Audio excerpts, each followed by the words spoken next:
Boa tarde a todos.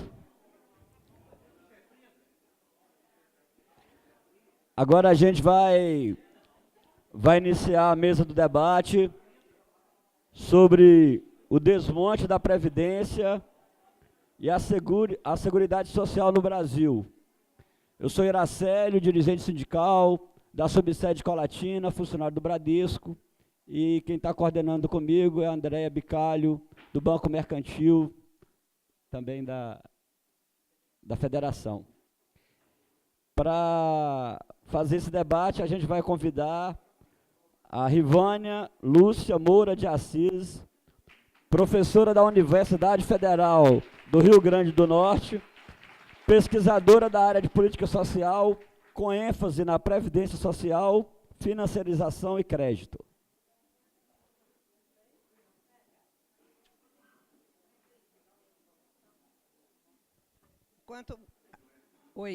Enquanto a Rivânia se ajeita,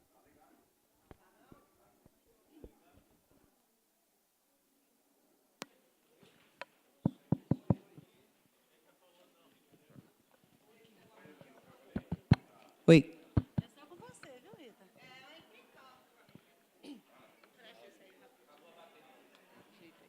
Oi.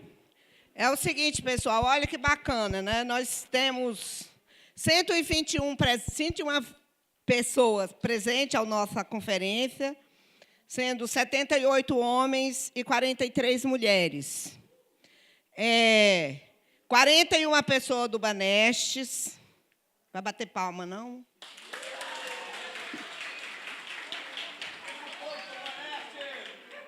27 da Caixa Econômica. 19 do Banco do Brasil. 13 do Itaú. 12 do Bradesco. 3 do Mercantil. 4 do Santander. 1 do Bandes. E 1 do Safra.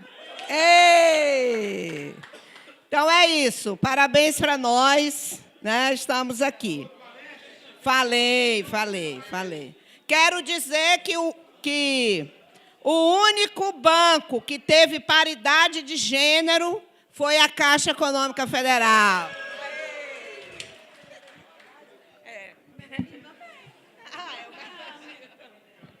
O Mercantil também, né? O Paulinho e Pedro Fábio.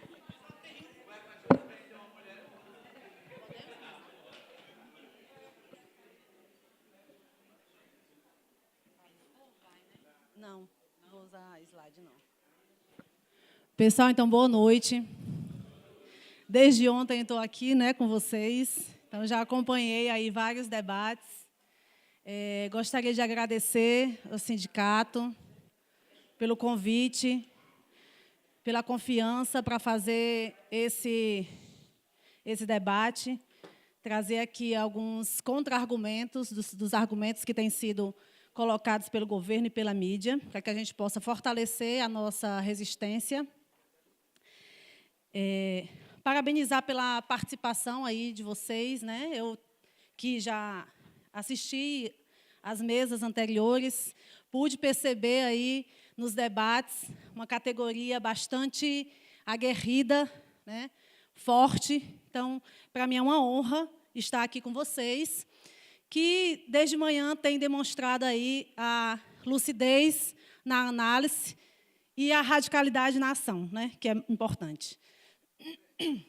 Então, agradecer aos trabalhadores e trabalhadoras do sindicato, que me receberam tão bem, né, que me acolheram. Então, agradecer também por isso. E peço licença aqui para registrar e agradecer a presença de 3 pessoas que vieram, né, para assistir esse debate.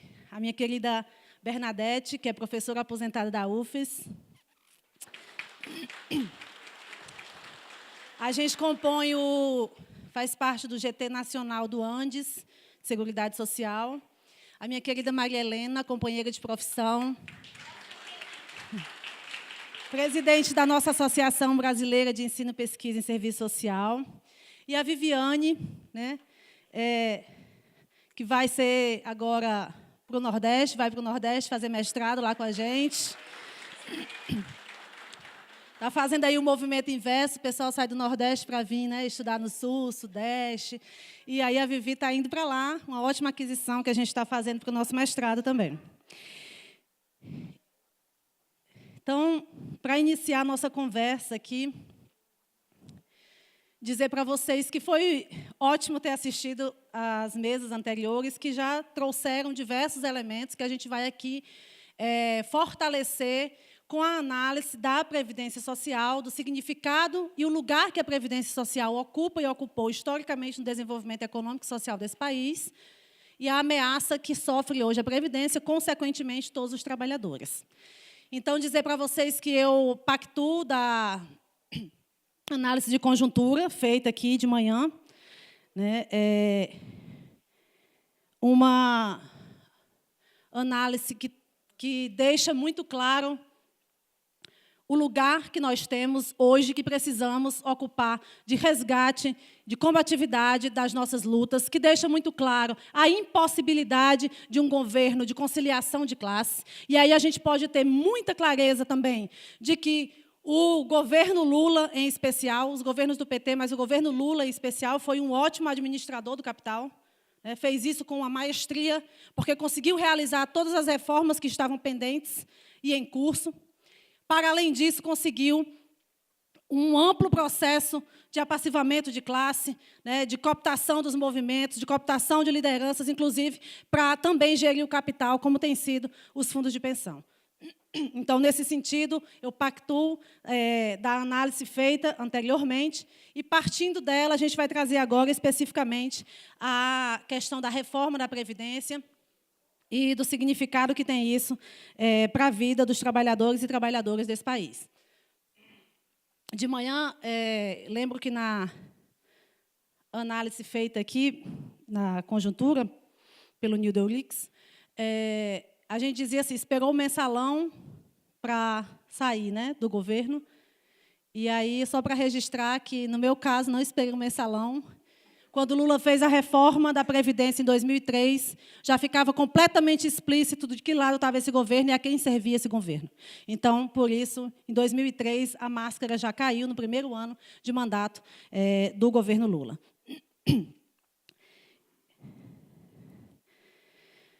E aí, para iniciar a questão da Previdência,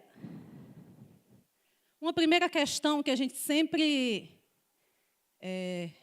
levanta, temos feito diversos debates aí no país inteiro acerca dessa questão da Previdência, que tem sido um tema bem urgente, importante, né, e necessário que se faça realmente uma discussão ampliada, que a gente chegue para esclarecer ao conjunto dos trabalhadores o que tem acontecido historicamente com a Previdência. E aí a gente inicia com a afirmação de que essa proposta da PEC 287, encaminhada em dezembro do ano passado para a Comissão Especial da Câmara dos Deputados, é uma proposta que afeta, atinge, direta ou indiretamente, todos os trabalhadores e trabalhadoras desse país. Afeta os trabalhadores que já estão aposentados, afeta os trabalhadores que já contribuem há muito tempo, afeta os trabalhadores que começaram a contribuir agora, quem está fora do mercado de trabalho, as crianças e as futuras gerações. Então, por isso que a nossa resistência tem que ser ampla, unificada, para conseguir barrar esse processo de contra-reforma. Que, na verdade, não é uma reforma, mas sim um desmonte da Previdência Social na sua quase totalidade, né, do que ela significa como política social pública. Então, pensar a Previdência Social é pensar na Previdência Social a partir de uma perspectiva de classe.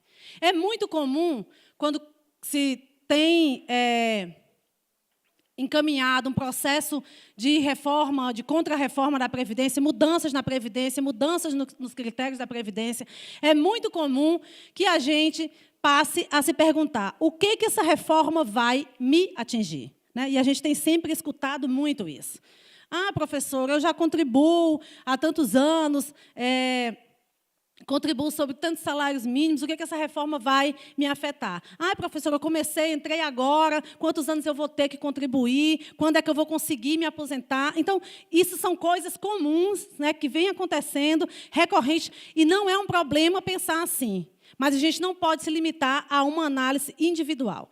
Temos que pensar a Previdência Social como uma política, né, que dá sustentabilidade da classe trabalhadora, numa sociabilidade como essa que nós vivemos, em que, para os trabalhadores, só resta a venda da sua força de trabalho em troca de um salário para sobreviver. É isso que está posto na sociedade capitalista. Então, nós temos que trabalhar e vender a nossa força de trabalho para ganhar um salário em troca disso e conseguir o mínimo da sobrevivência nessa sociabilidade. Nesse sentido, a Previdência Social dá a possibilidade aos trabalhadores de sobrevivência com o mínimo de dignidade quando a nossa capacidade de trabalho estiver limitada, seja por idade, seja por doença, né, por alguma eventualidade. Então, é a Previdência Social, foi e continuará sendo a Previdência Social, que dá a possibilidade da sobrevivência, mesmo estando fora de uma relação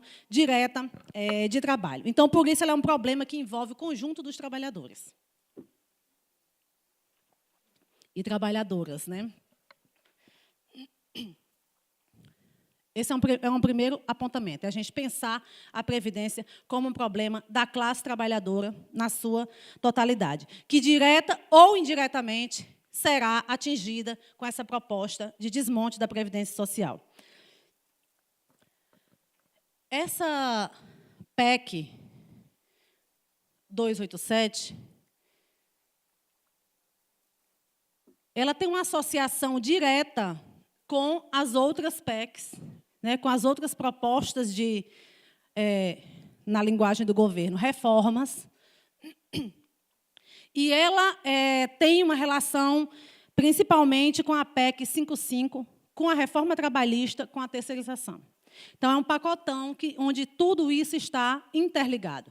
A PEC 55 se transformou na Emenda Constitucional 95, a dos gastos públicos, que foi a primeira a ser votada nesse pacote, né, de destruição dos trabalhadores que tem sido implementada pelo governo Temer, foi estrategicamente votada primeiro.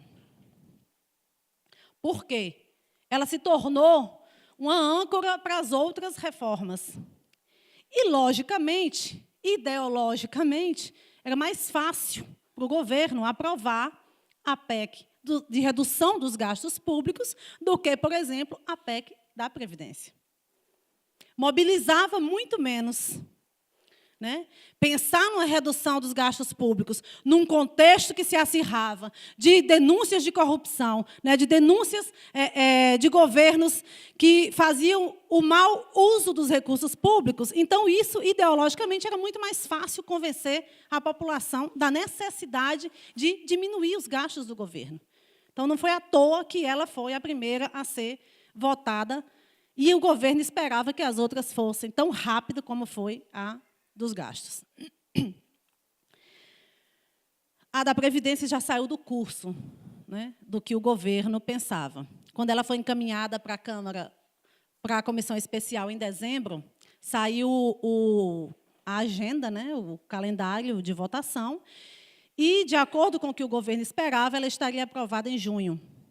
Ou seja, estamos no final de junho e ela sequer saiu da Comissão Especial ainda para as votações. Então, isso diz do cenário de resistência e de embates que tem, até mesmo por dentro da Comissão, da Câmara e do Senado. Então, a relação que a Previdência tem com o conjunto dessas outras reformas, à medida que eu for apresentando aqui, a gente vai fazendo essa relação.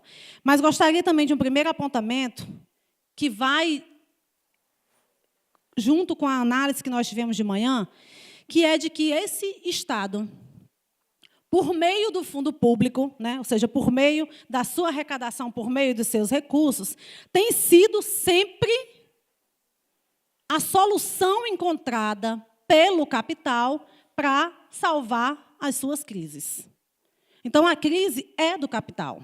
A crise é uma crise da taxa de lucro do capital. E o Estado se coloca como suporte necessário para que o capital volte a ter a sua lucratividade. E aí a Previdência tem sido, historicamente também, um grande suporte, e no momento de crise isso se faz mais forte, mas não é somente no momento de crise, mas no momento de crise isso se faz mais forte, o papel que a Previdência assume para a crise do capital, ou para salvar os capitais. Então, tem uma relação direta com isso.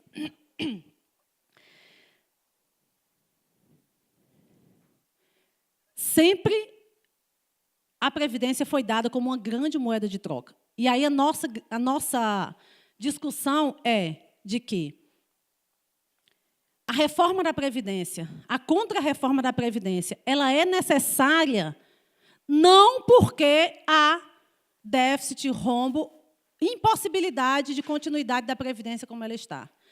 É o contrário disso. A reforma da Previdência é necessária porque é a Previdência uma grande fonte de arrecadação do Estado. Foi, historicamente, a Previdência uma política estruturante para a política econômica. Então, por isso é preciso mudar as condicionalidades, por isso é preciso mudar os critérios para que os trabalhadores tenham menos acesso à Previdência Social, para que fiquem mais recursos livres, para que fique, inclusive, para a manutenção do superávit primário e do pagamento dos juros da dívida. Então, é para isso que serve também o conjunto de reformas, e, dentre elas, em especial, a reforma da Previdência. Então, o que a gente vivencia nesse momento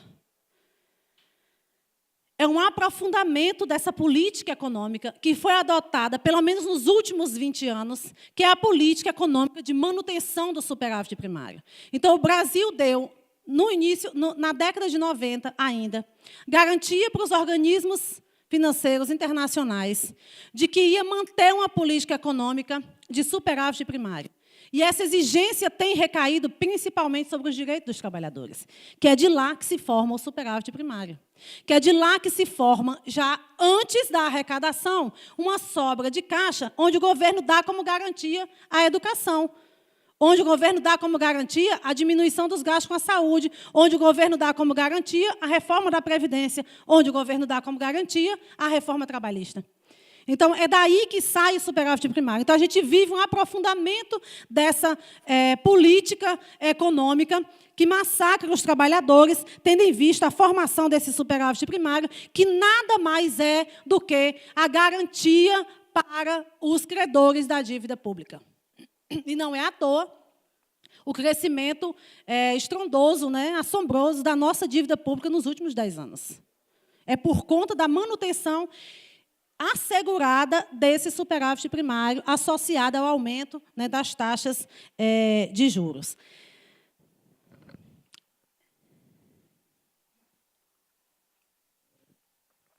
Então, nessa linha da política econômica adotada, a Previdência, historicamente, teve e tem um processo de disputa pelos seus recursos. Capital e trabalho disputam, desde a gênese da Previdência Social, os recursos dessa política social. Disputam os recursos tanto na sua formação, ou seja, na arrecadação do fundo previdenciário, como disputam os seus recursos na distribuição desse fundo previdenciário. Historicamente, capital e trabalho disputam a arrecadação. Como é que o capital disputa a arrecadação dos recursos da Previdência Social? Disputa para ter isenção fiscal, para ter desoneração da folha de pagamento, para ter renúncia fiscal, ou seja, dever para a Previdência e nunca pagar. Então, o capital está lá disputando na fonte da arrecadação do que é a Previdência Social. E o capital também está disputando na distribuição dos recursos da Previdência Social. Está disputando quando impõe as condicionalidades. Essa reforma da Previdência foi pactuada com a Confederação Nacional das Indústrias, com a FEBRABAN, com os grandes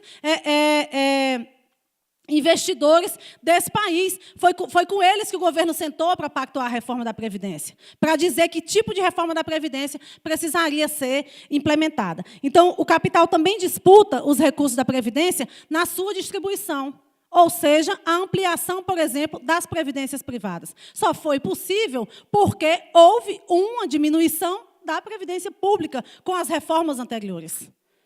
Sem diminuição da Previdência Pública, dificilmente a venda da Previdência Privada teria uma grande expansão.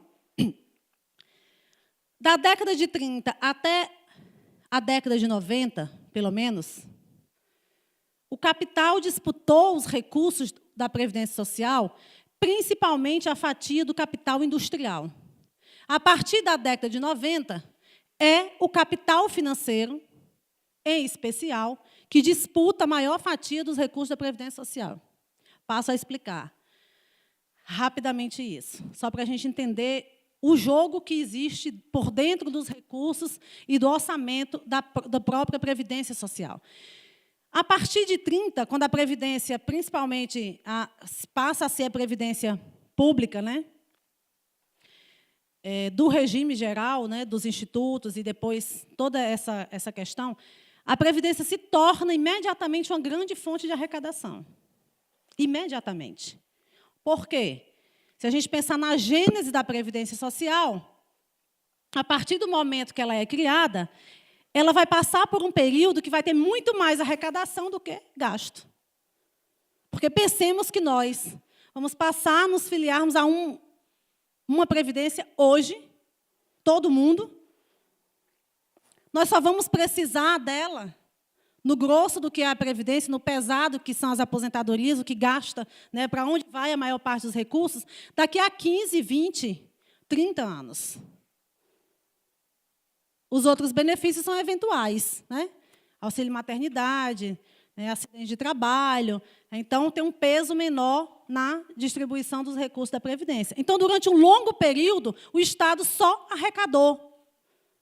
Os gastos com Previdência significavam 8%, 5%, 10% de tudo que era arrecadado. Então, formou-se uma receita previdenciária muito grande. E isso serviu para quê? Voltando à análise, para uma disputa do capital industrial por esse recurso. Foi o recurso da Previdência responsável, principalmente, pela construção do nosso dito Parque Nacional Industrial. Pela formação de grandes indústrias no Brasil, pela formação de usinas, pela construção da indústria nacional de motores, pela construção de hidroelétricas, pela construção da estrada transamazônica, pela construção de Brasília, pela ponte Rio-Niterói. São só alguns exemplos de para onde foram os recursos da Previdência durante essa história toda. Então, foi o capital industrial quem mais levou fatia dos recursos da Previdência historicamente. É isso que a gente está chamando de disputa pelos recursos da Previdência, e é isso que está em jogo com a reforma da Previdência.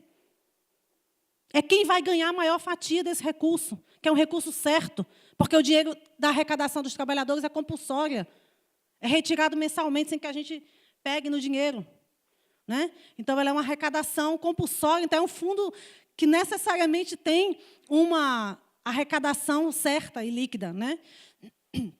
Então, a partir da década de 90, é o capital financeiro que passa a disputar a maior fatia dos recursos da Previdência.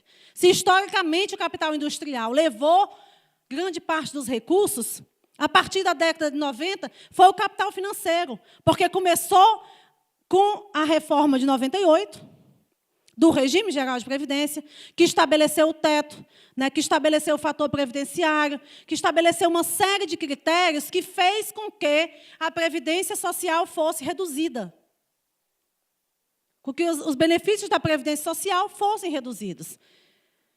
Com isso, abre-se a suposta alternativa, que na nossa concepção não é alternativa, é consequência, que é a previdência privada, chamada de complementar.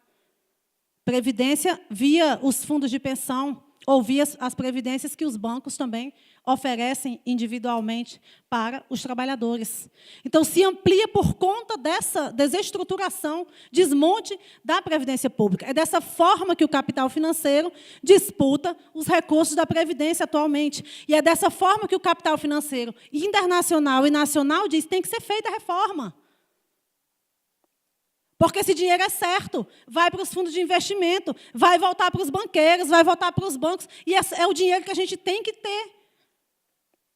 Sabe como foi uma das principais formas que o capital financeiro abocanhou o dinheiro certo da Previdência? Via crédito consignado para os aposentados. É o dinheiro da distribuição, né? É o dinheiro dos aposentados que veio da Previdência. Que era um dinheiro certo, que é um negócio que não tem prejuízo para os bancos. Essa foi, eu vou só fazer um parêntese com relação a essa história do consignado, porque senão eu me empolgo, porque foi a minha tese de doutorado, foi com relação a isso. Então, mas eu vou só fazer um parêntese dessa questão do consignado. Com relação ao consignado, nós fizemos um estudo de 12 anos dos relatórios do Banco Central, com relação ao relatório de economia financeira e crédito, os documentos do próprio INSS, com relação ao consignado, todas as matérias, que foram 1.300 e poucas matérias do jornal Valor Econômico, para entender quem levava essa fatia aí do crédito consignado. Para o Banco Central, a partir de 2004, essa foi a modalidade de crédito que mais cresceu no Brasil. São os aposentados que ganham até 3 salários mínimos que mais contrataram crédito consignado, aposentados do regime geral de previdência. Sabe quantos bancos emprestaram, na totalidade, durante 10 anos? 200 bilhões de reais. 199 e alguma coisa bilhões de reais. Sabe quanto retorna, calculado os juros e o tempo? Cerca de 500 bilhões de reais retornam para os bancos. Pensa que coisa cruel. Os trabalhadores mais pobres garantindo a lucratividade bancária em alta escala. É dessa forma que o capital financeiro disputa o recurso da Previdência. Que o recurso da aposentadoria é um recurso certo. Então, é dessa forma que o capital encontra espaço para valorização e para ganhar a sua parte no lucro produzido pelas empresas, que é de lá que vem, né, essa lucratividade. Só para fechar essa análise do consignado, para retomar aqui para a reforma,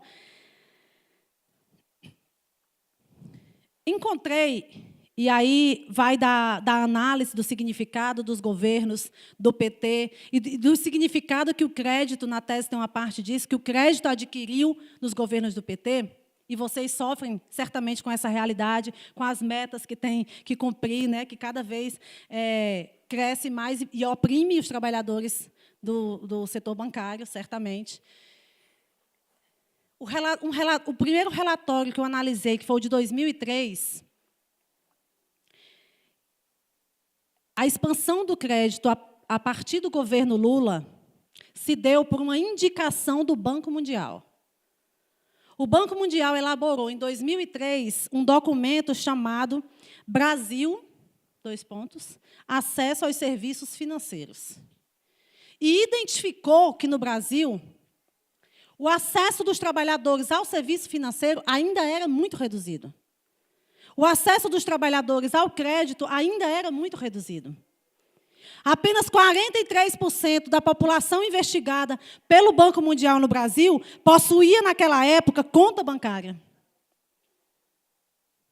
Apenas 15% da população entrevistada pelo Banco Mundial naquela época tinha solicitado um empréstimo no ano anterior. Então, estava aí aberto um amplo espaço para valorização do capital. E nada melhor do que o salário certo, que é a aposentadoria. Então, é preciso que isso retorne para as mãos e para o domínio do capital financeiro. Outra coisa interessante é o Banco Mundial dar todas as receitas do que é para ser feito. Diminuir a burocracia, as exigências, procurar um crédito seguro, diminuir as taxas de crédito do crédito individual. Então, está lá o receituário. E sabe o que é interessante? Uma das proposições, e aí, pasme, era exatamente aumentar o salário real. Foi o que nós vimos. Aumento do salário real durante todo o governo Lula, principalmente Dilma, o aumento foi bem menor já, né? Sabe por quê? Porque com os salários que se tinha no Brasil, era impossível os trabalhadores comprarem as mercadorias do mercado financeiro. Então, era preciso aumentar o salário para que a mercadoria especial, como o crédito, pudesse ser comercializada. Então, tudo isso tem uma intencionalidade. Tem o que está por trás na lógica do próprio mercado financeiro. Então, é dessa forma que os recursos da Previdência também estão em disputa, estão constantemente em disputa. E é para isso que serve a reforma. É para que esses recursos possam ser mais alargados para o capital, em especial para o capital financeiro, nessa conjuntura que a gente vivencia. Para que essa reforma, ou essa contra-reforma, possa ser socialmente aceita, o governo precisa nos convencer disso, né? Precisa convencer a população disso. E os meios de comunicação não têm poupado esforços para fazer esse convencimento. Então, precisa que essa vontade, né, como já falado em ideologia, que essa vontade da burguesia financeira de se apropriar do recurso da Previdência, precisa que isso seja convencido para a população. Ou seja, precisa convencer que a Previdência está falida, precisa convencer que a Previdência tem déficit, precisa convencer que a Previdência gasta demais, precisa convencer que a gente se aposenta jovem demais. Então, tudo isso cria, ideologicamente, a impossibilidade da Previdência continuar como ela está. Então, cria um cenário de inúmeras inverdades, com dados falsos da realidade, para convencer de uma verdade que não é a verdade, é uma inversão da verdade. Né? É isso que a ideologia dominante provoca e faz. E aí eu vou passar por alguns dos argumentos aqui para chegar nos pontos da reforma. Nem olhe para mim com esse negócio de tempo, não.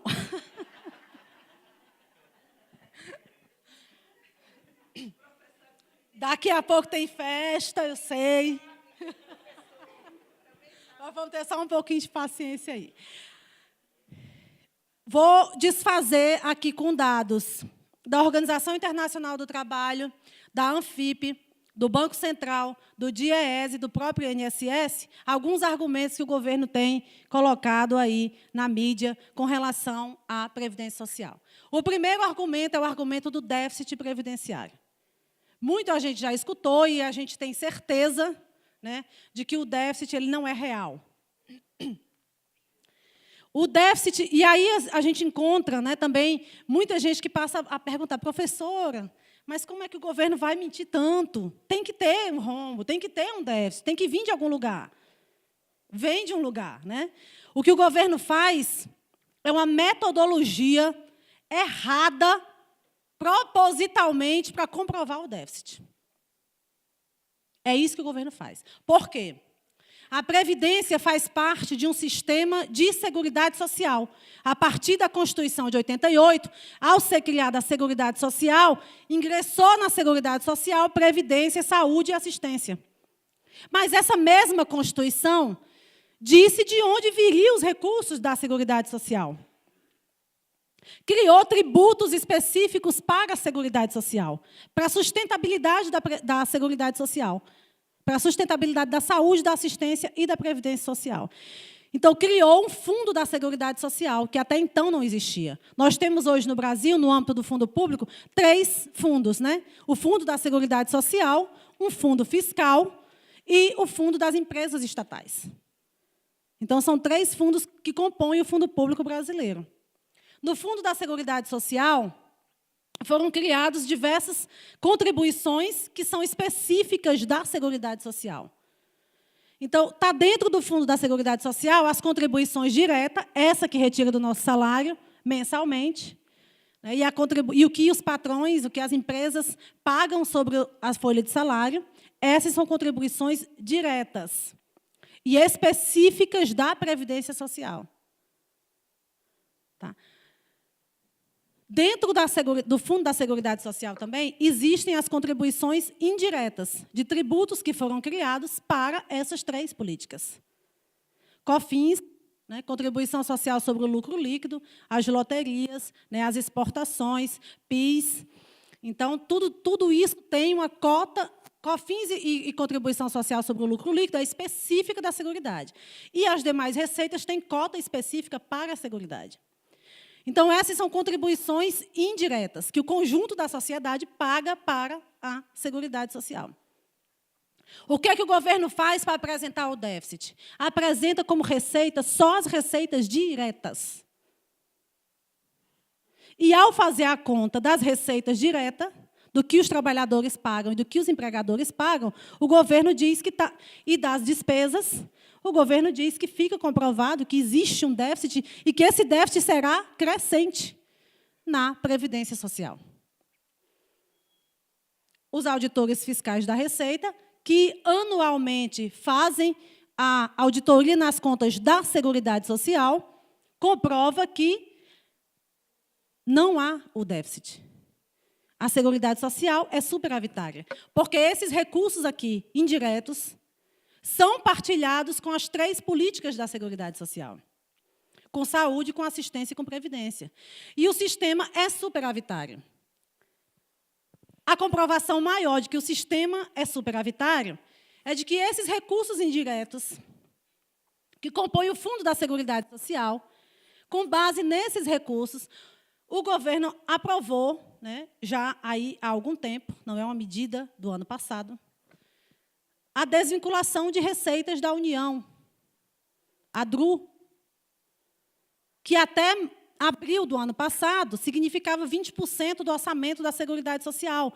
Ou seja, 20% dessa arrecadação aqui, indireta, que vai ser partilhada com saúde, assistência e previdência, pode ser desvinculado para cair no orçamento fiscal.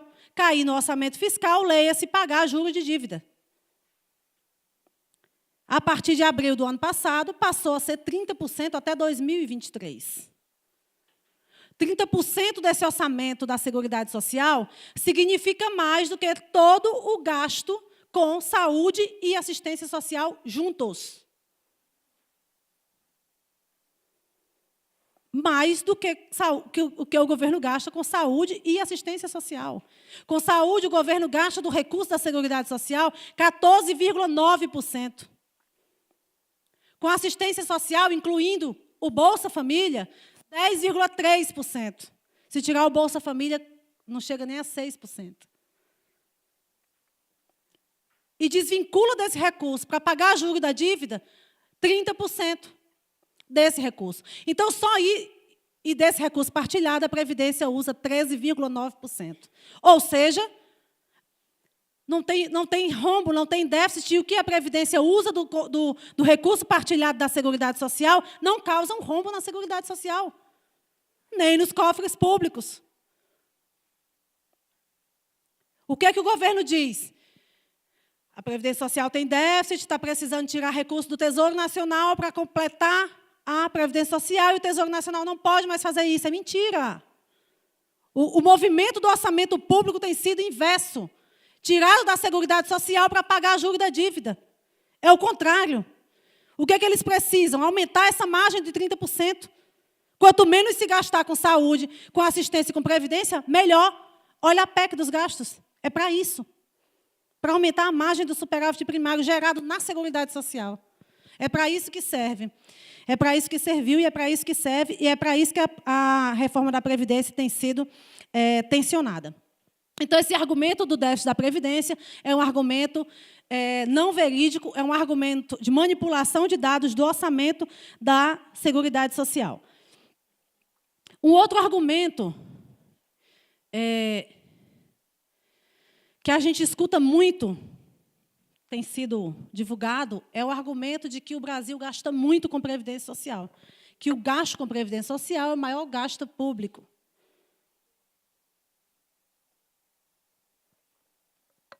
E a gente comprova que não é.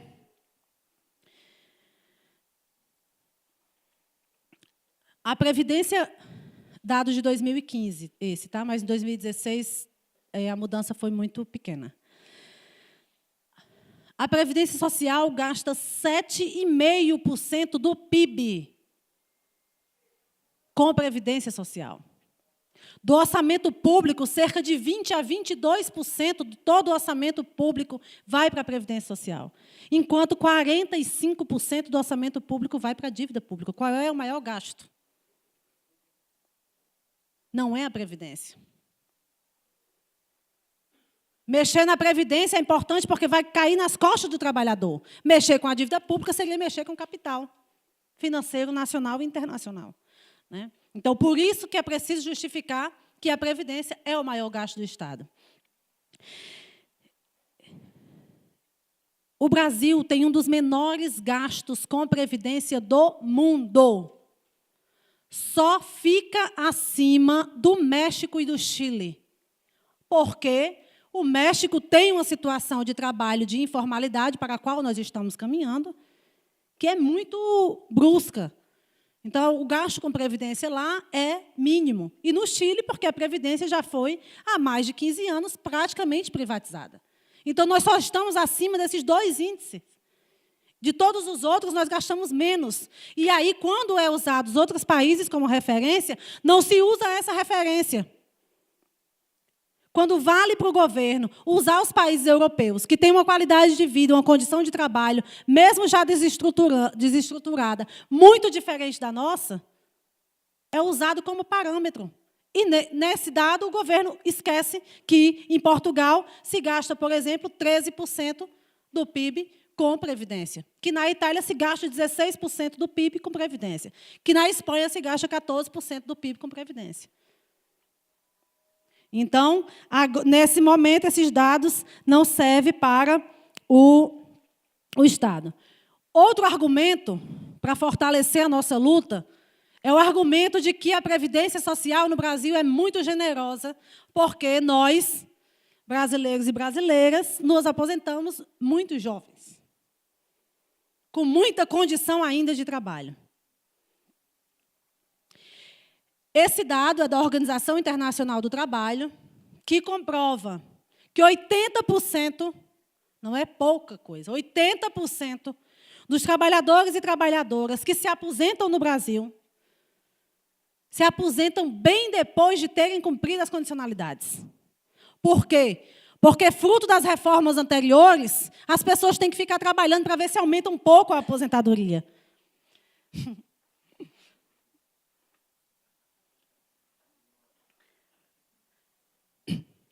Esse argumento de que a Previdência também é muito generosa, os próprios dados do INSS nos diz o contrário.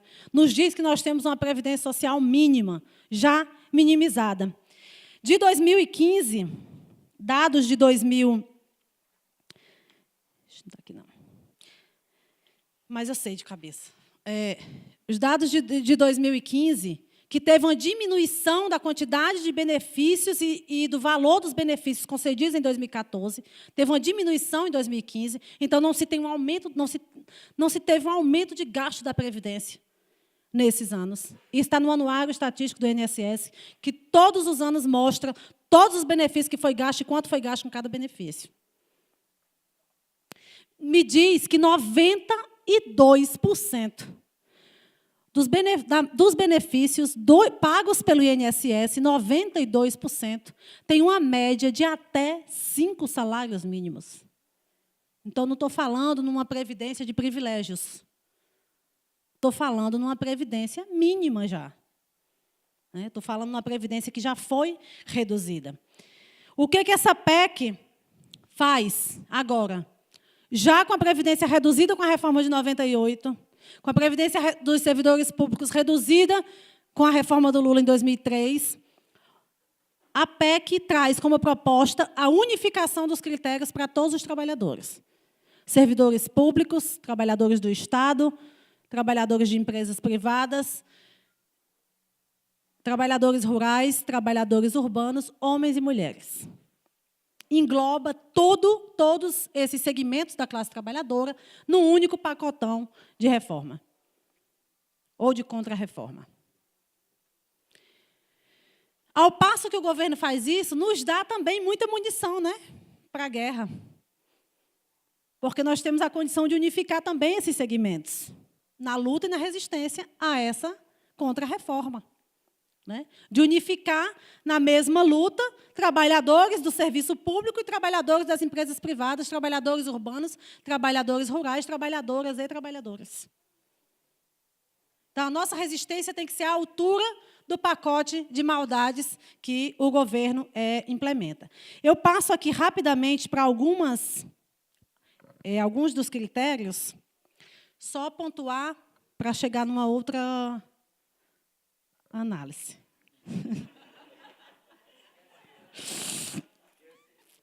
Esquece. Gente, eu pedi como metade do tempo ele me dissesse. Então, 65 anos. Por que que isso gerou tanta polêmica? Foi a primeira... né? Foi que o governo botou para socialmente sentir aí o clima da reforma.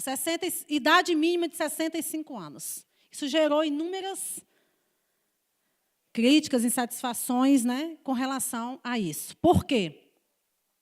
Primeiro, porque estabelecer essa idade mínima não leva em consideração a nossa diversidade regional, por exemplo. Quando muitas regiões, municípios do Nordeste e do Norte, a expectativa de vida é igual ou inferior a isso. Isso não leva em consideração os trabalhadores rurais, que, por conta do próprio trabalho, têm uma expectativa de vida menor do que os trabalhadores urbanos. Não leva em consideração a situação de inserção e manutenção das mulheres no mercado de trabalho e da dupla ou tripla jornada que as mulheres têm.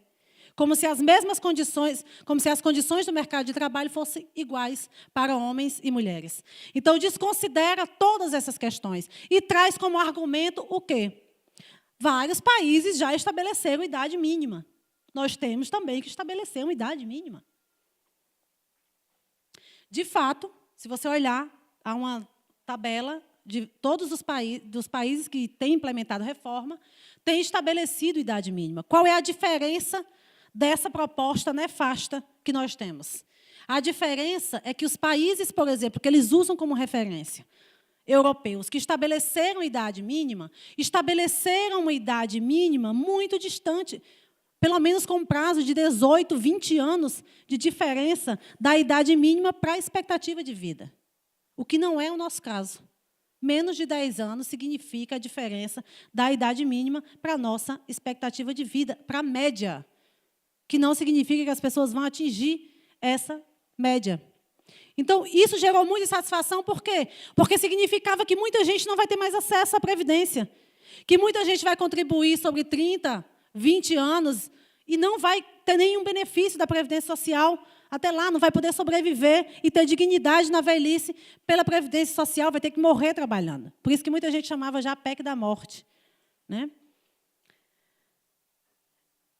Já não bastasse isso, não é só os 65 anos. O agravante é que ela está associada, a idade mínima está associada a um critério de, no mínimo, 25 anos de contribuição. Então, mesmo que o sujeito ou a sujeita faça 65 anos, se não tiver os 25 anos, a idade mínima...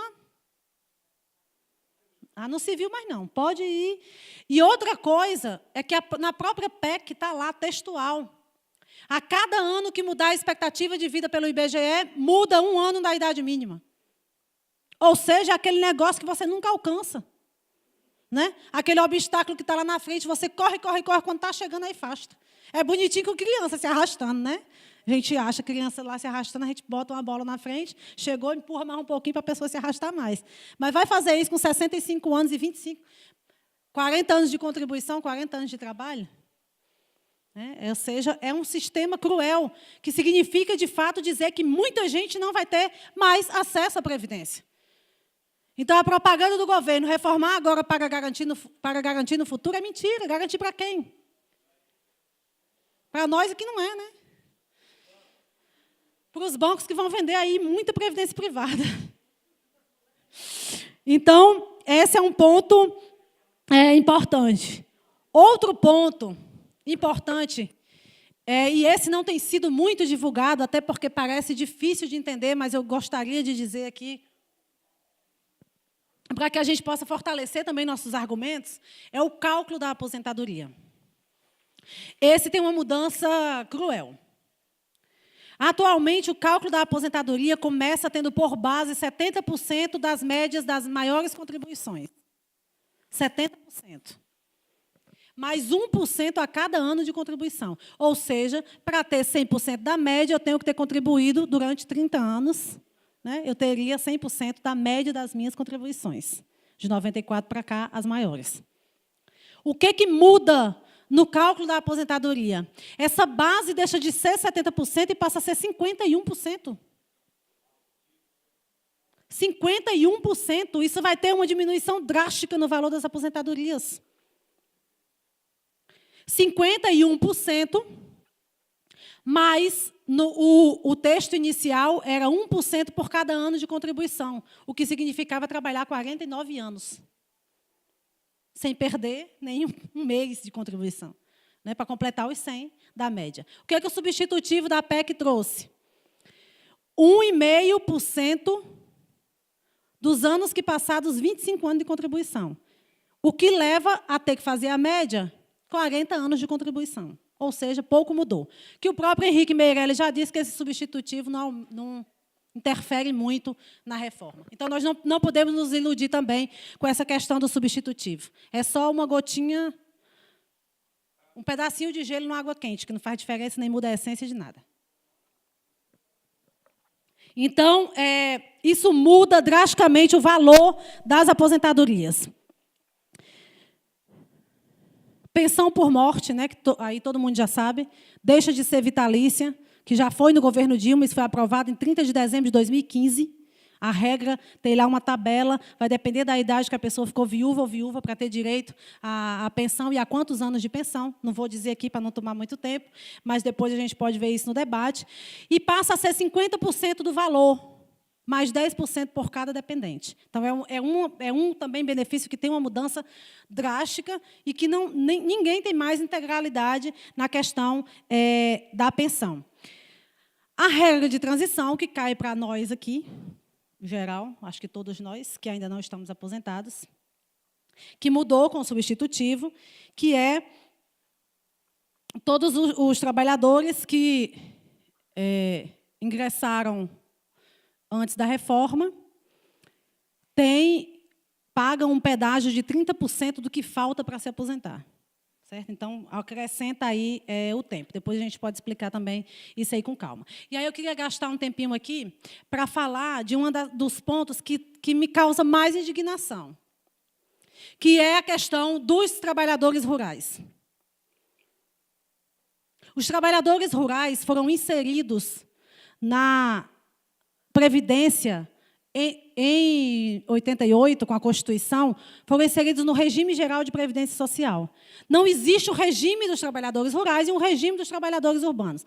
Ao serem inseridos no regime geral, participam de todo o processo do regime geral de Previdência. Foram inseridos levando em consideração que esses trabalhadores de economia familiar, de agricultura familiar, produzem a maior parte dos alimentos que nós consumimos. E que, por isso, contribuem indiretamente para a Previdência sobre a comercialização dos seus produtos. Então, eles têm essa contribuição indireta a partir da venda do que é produzido na agricultura familiar. O que a PEC traz de tão perverso? A cobrança individual de uma taxa para esses trabalhadores. Significa, simplesmente, dizer: vocês estão fora da Previdência, mas a culpa é sua. Não contribui porque não quer. É tirar os agricultores da Previdência e colocando peso nas costas dos agricultores. Então, isso é inadmissível. Isso é inadmissível porque um dos grandes benefícios das empresas tem se chamado isenção fiscal. São empresas que têm isenção fiscal, que não pagam COFINS e não pagam contribuição social sobre o lucro líquido. Aqueles 2 tributos que eu falei foram criados especificamente para a Seguridade Social. As empresas que basicamente têm isenção: hospitais privados, universidades, faculdades privadas, empresas que são instituições de assistência social, né, sem fins lucrativos, e o agronegócio. É completamente injusto, desonesto, para não dizer criminoso, taxar os agricultores de economia familiar com alíquota individual e manter isenção fiscal para o agronegócio. É isso que está em jogo na reforma da Previdência. É isso que o governo quer manter, quer assegurar e quer ampliar. É injusto, é criminoso com os trabalhadores e trabalhadoras desse país. Manter isenção fiscal para um negócio que tem sido hoje mais lucrativo e que vive de exportação.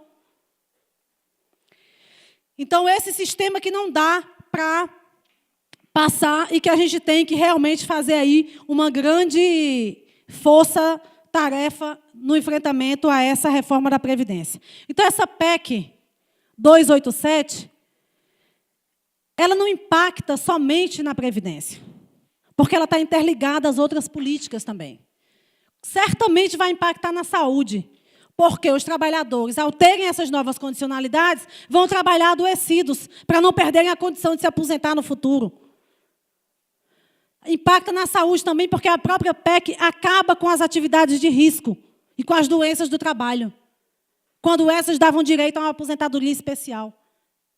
Então, põe isso abaixo também. Impacta na assistência social, porque a própria PEC estabelece mudança nos critérios para o benefício para idosos e deficientes, que antes era de um salário mínimo, e que agora, com a PEC, a questão é desvincular do aumento do salário mínimo. Então, progressivamente, vai ficar bem abaixo do que é o salário mínimo. Então, tem um impacto geral com essa reforma da Previdência. Tem um impacto também econômico, não individual para os trabalhadores, mas tem impacto para os municípios, para os estados, que muitos sobrevivem da renda certa, que é a renda dos aposentados, que é o salário dos aposentados.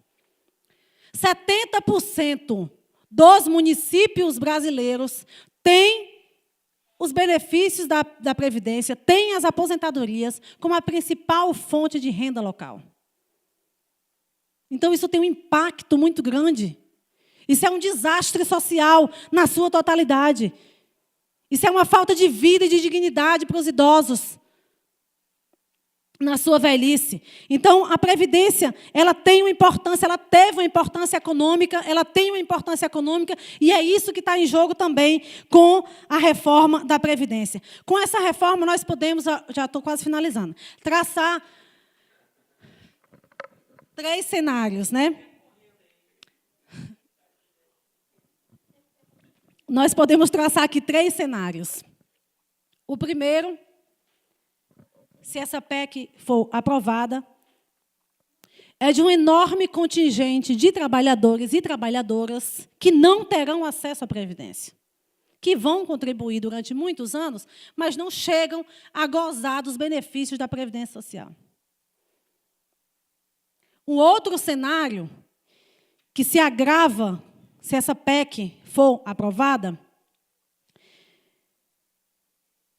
é que os trabalhadores que conseguirem se aposentar terão uma aposentadoria bastante reduzida, bastante minimizada, que não dá realmente a condição de sobrevivência com dignidade desses trabalhadores que passaram a vida inteira, né, contribuindo não só com a Previdência, mas com a formação da riqueza desse país.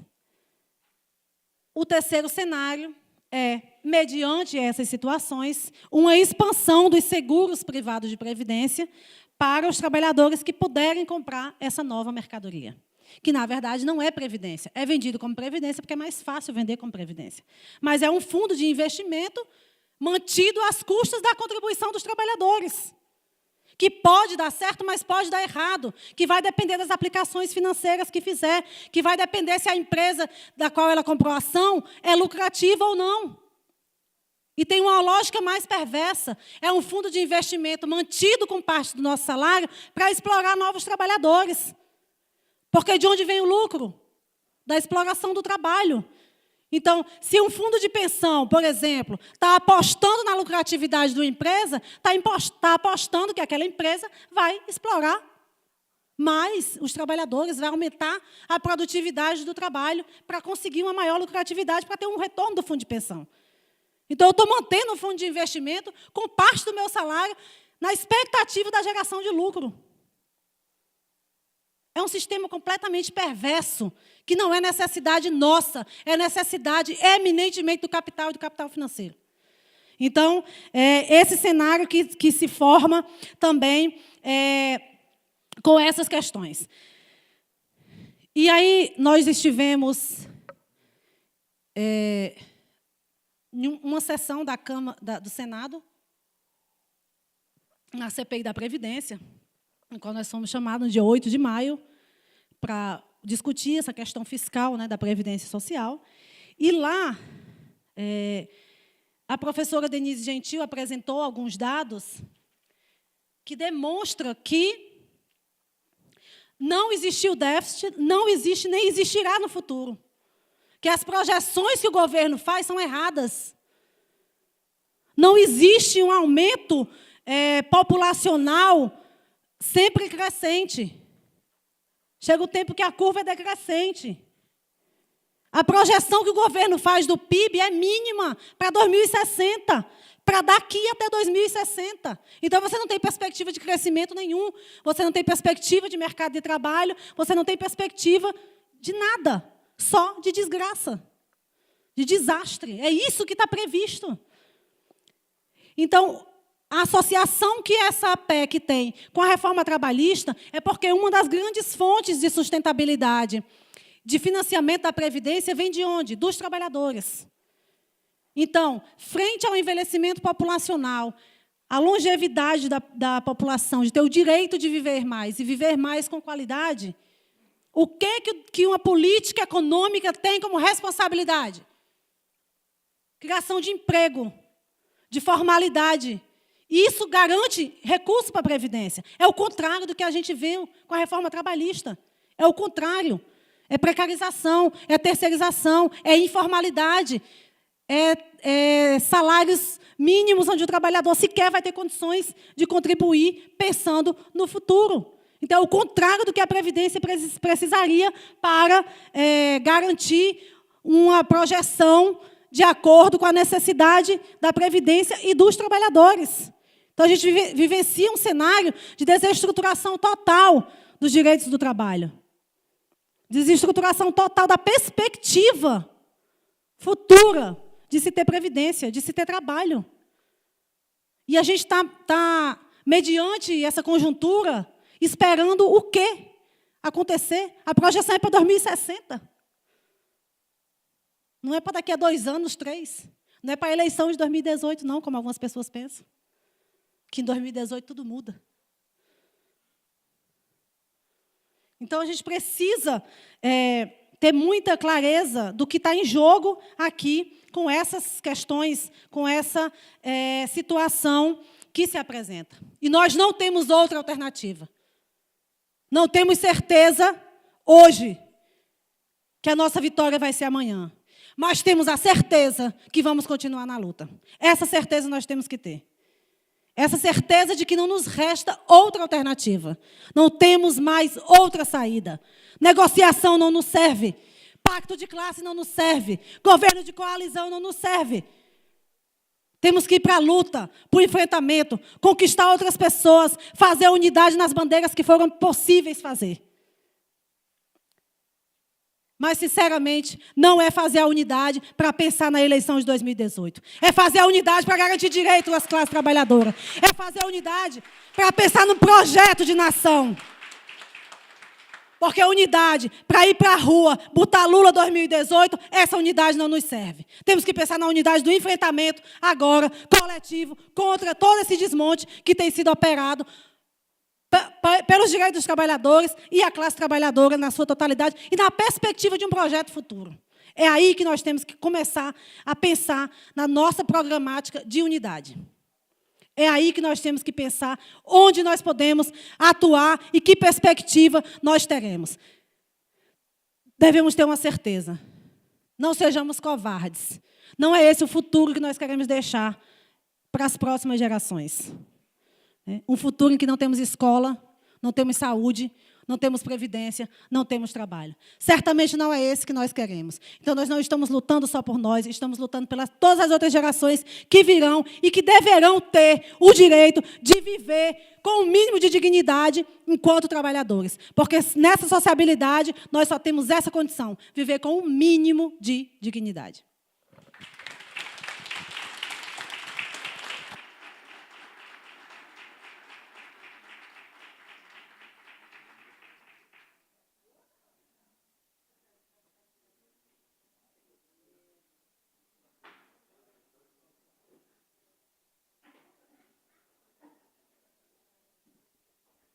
Oi.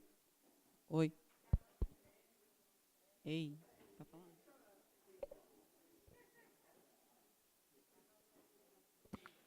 Alô?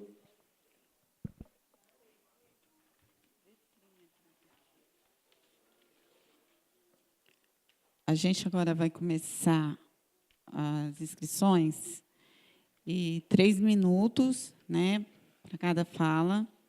E na terceira fala a gente vai encerrar as inscrições. Lembrando que tem uma chuvinha lá fora, então vamos ficar despreocupados, né, porque o happy hour pode não vai rolar agora não, tá, gente?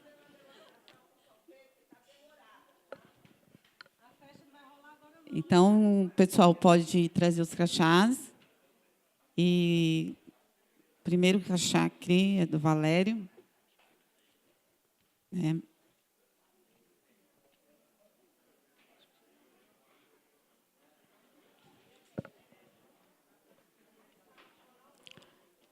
Valério, eu aviso com 1, tá? Boa noite, gente.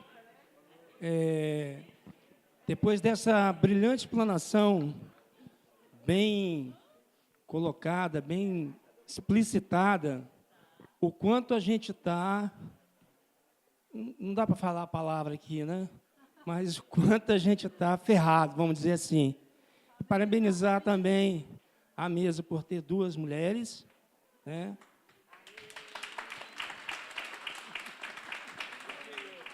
Eu quero aproveitar um pouquinho de uma situação, do que foi falado hoje. E uma palavra me fez refletir muito, que chama-se consciência. O que nós queremos e que nós podemos fazer. Não vamos criticar o que passou, não vamos criticar o que está acontecendo, em função de classe trabalhadora e sindical. E foi que ela colocou muito bem. Nós não queremos homens, mulheres, levantando bandeira para fins políticos. Nós queremos bandeiras para os nossos filhos e netos gozar de um país que possam ter qualidade de vida, ensino e saúde. E a Renata falou hoje cedo que nós estamos adormecidos. Estamos adormecidos.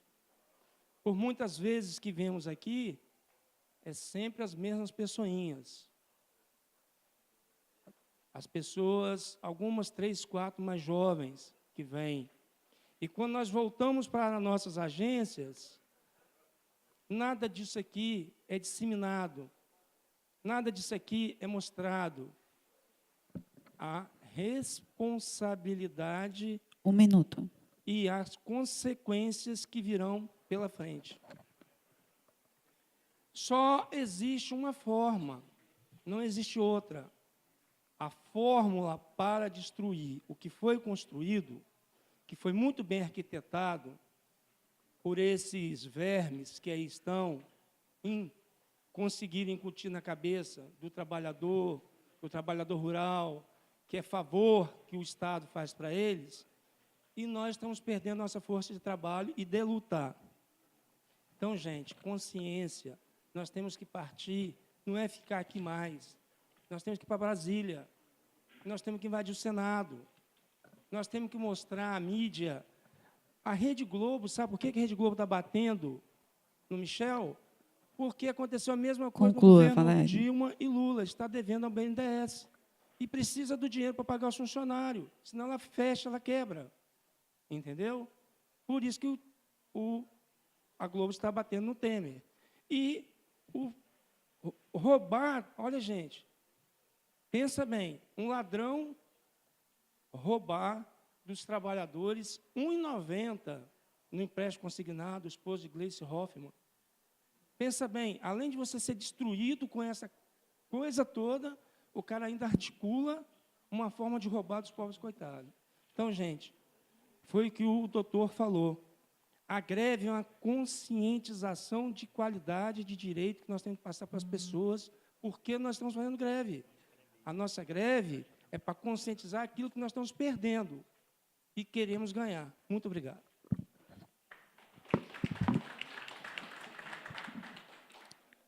Valério, seu crachá. Giovanni.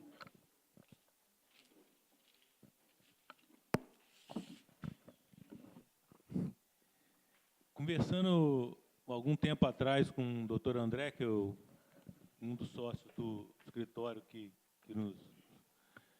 presta assessoria para a gente no sindicato jurídico, ele me alertou para uma coisa que a gente tem pouco analisado, né?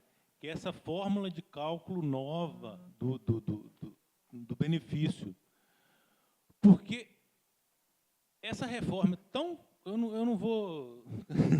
vou na palavra... É tão filha da puta que ela consegue fazer pior do que qualquer coisa pensada em qualquer outro lugar. Porque é a fórmula de cálculo, gente. Uma hora vocês façam essa conta, como a atual fórmula, assim, você pega os 70 maiores salários, calcula não sei o quê. A partir dessa fórmula, mesmo a atual, se você trabalhar mais, o mínimo que você sempre vai receber mais.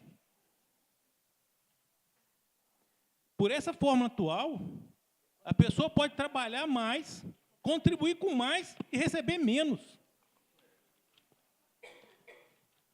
Isso é matemática, conta simples de fazer, tá? Para a gente ver o tamanho da sacanagem que é essa reforma. Né?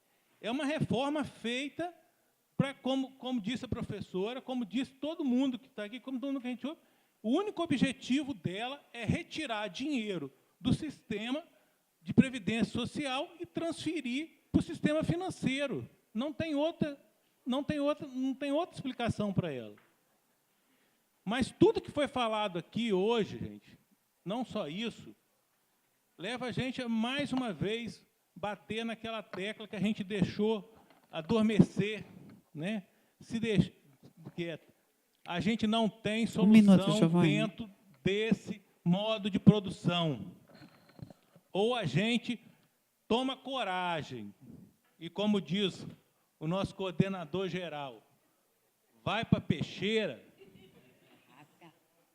ou a gente está condenado e os nossos filhos, os nossos netos, as pessoas que a gente ama e até aquelas odeiam, a viver numa sociedade que vai ser cada vez mais excludente, cada vez trazer mais miséria e mais fome. Então, ou a gente toma coragem, né, ou a gente continua na nossa vidinha de sempre. Porque, daqui a pouco a gente morre mesmo, né?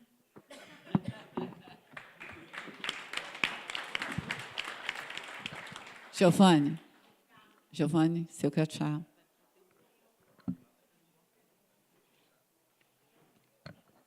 Eusébio. Na fala do Eusébio, a gente vai encerrar a inscrição, tá?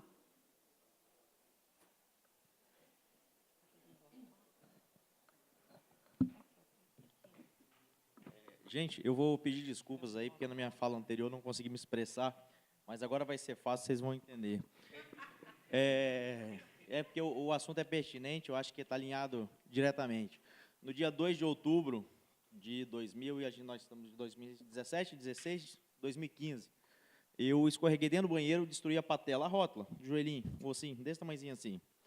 E eu fiquei 6 dias no hospital e tive trombose na perna, embolia pulmonar, os 2 pulmões, 75% oclusivo. Tá? Aí virou uma trombectomia, 4 dias na UTI. Resumindo a história, né, que é o que interessa para a gente. Praticamente, em um mês, eu tinha perdido alimentação, né, que representa aí 1/3 do salário, então quer dizer, aqueles 1.200 hoje, tá, eu estava recebendo 480, 490 reais, e 6 meses depois eu zerei 1/3 do nosso salário, né, porque não é incorporado e tudo mais. Tirando a média aí dos 90% da média dos últimos salários, eu recebia R$ 1.600, talvez hoje uns 1.700 na média, tá? E só um remédio que eu tinha anticoagulante era hoje, talvez uns R$ 200. Então, assim, onde eu estou querendo chegar? E a CACI não pagava, né, que é o plano de assistência nosso, porque era um remédio que não estava inscrito. Existia, mas eles não pagavam. Resumindo a história, dos 1.600 menos 200 era 1.400, dos 1.400, só para vocês terem ideia, em uma semana de táxi, eu gastei R$ 450. Onde eu estou querendo chegar? Que, antigamente, eu achava o seguinte, quando eu for idoso, é que eu vou precisar de assistência, vou precisar de médico, vou precisar de dinheiro, né, para assistência de saúde, no caso.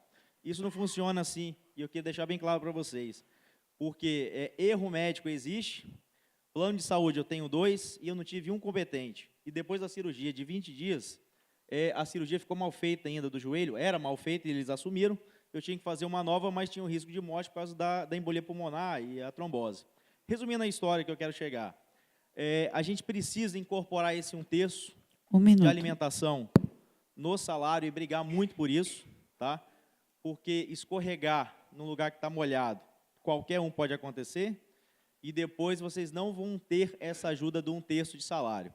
E o outro ponto que eu queria comentar também é uma colega nossa com essa desestruturação ou reestruturação, não sei qual a palavra que vocês querem usar, do Banco do Brasil, uma colega nossa comissionada, que tem a capacidade de pagamento e teve aumentada porque foi comissionada, então ela ganhou mais, o banco simplesmente emprestou mais e assumiu o risco junto com ela. E hoje ela está descomissionada, não recebe mais ajuda dos 6 meses do comissionamento, já queria perder e perdeu. E hoje, imagina, ela tem um compromisso de pagamento que era no passado, mas com um salário que é o basicão nosso hoje, né? Então, assim, hoje eu tenho R$ 2.100 líquido na minha conta. Eu acho que isso aí está aí na transparência, porque eu sou funcionário, né, público, com, né, CLT e tudo mais, regime jurídico. Então, assim, eu queria que vocês levassem em consideração que nós participamos de seleção de 70 mil inscritos. No Banesp, se não me engano, foi 53 mil ou 47 mil.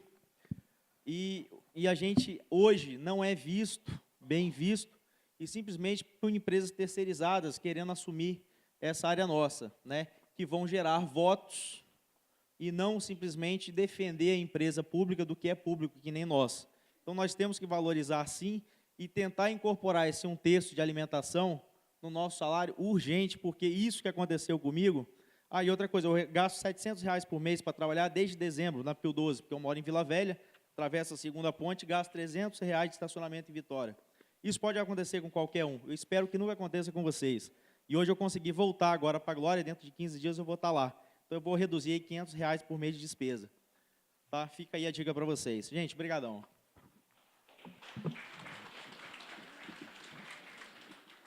Gorete.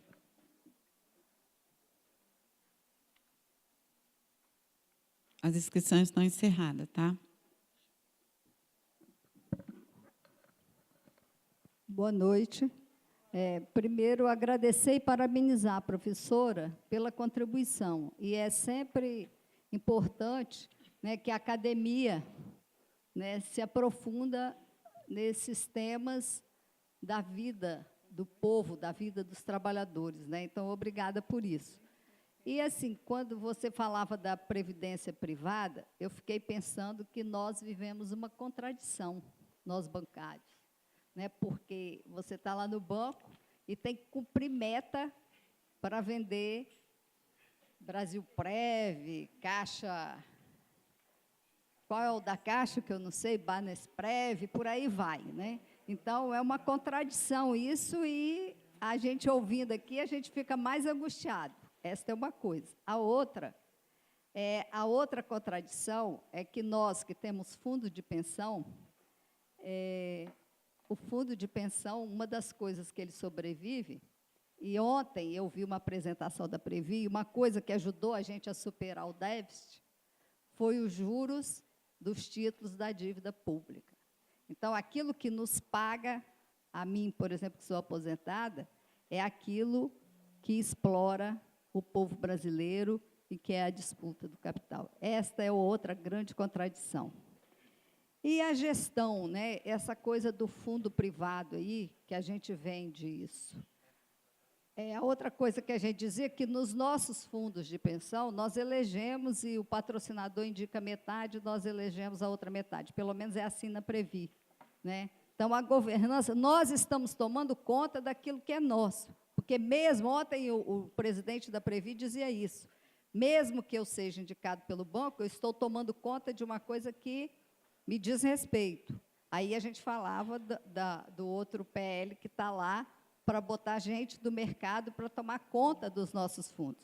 E aí, imagina esse que a gente vende, que é um banco, que o sistema financeiro que toma conta, realmente é para explorar o povo, né? E qual é o futuro dessa previdência privada, desses planos de previdência privada. Então, eu acho que a gente tem muito o que debater, né? Eu acho que a gente precisa de aprofundar esse debate. É um assunto, nesse aspecto, eu comecei a ler, porque eu tive que fazer uma apresentação na Câmara e fui ficando apavorada, né? E tem muitas informações que a gente precisa dominar, até porque, como categoria e como militante, nós temos obrigação de conversar com as pessoas no nosso cotidiano. Era isso.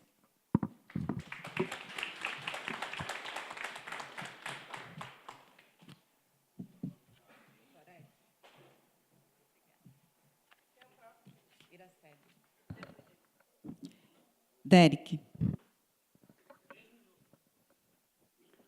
Boa noite a todos. Assim, primeiro, dizer para a Rivane que eu não estava prestando, não, estava tentando administrar tanto número que vinha né, tanta informação, né, que eu acho que é importante para a classe trabalhadora ficar a par dessas informações. E assim, eu comecei a fazer conta ali e parei, porque é muita coisa, né?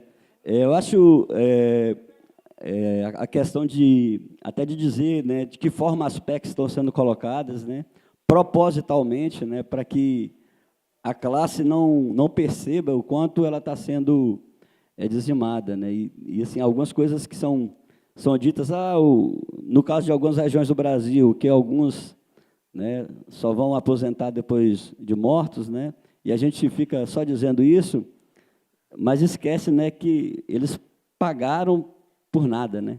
Porque se você morreu, você pagou o tempo todo para nada, né? Então, né, foi roubado, né? Foi o dinheiro que serviu para alimentar, né, em instância final, alimentar banqueiro, que são os rentistas, né? Acho que é interessante a gente... E como que esse rentista, ele se incide, inclusive, né, na questão das isenções fiscais e etc., né? E, assim, eu acho que o importante, né, de saber que essas lutas que nos unificam, né, a gente sabe que está tudo indo para o ralo, PEC, terceirização, direitos trabalhistas e, por último, Previdência, né? Eu acho que o nosso desafio, a nossa missão é dialogar isso com os trabalhadores como tática, né, e não como estratégia, porque a gente sabe, né, como disse, desde 30 ela foi rentável um tempo, e aí vem os governos, pouco a pouco, sucateando, tirando. Então, se a gente lutar somente para barrar essas reformas, a gente sabe que virá mais tarde outro governo que também dará sequência a essas retiradas, né? E essa barbárie ela não vai se extinguir. Então, eu acho que a gente tem que aprender a redizer, ou dizer novamente, né, que para nos libertar da barbárie, só o socialismo, né? Então, a gente tem que retomar o que parece que ficou esquecido, né, e dizer socialismo ou barbárie. É isso.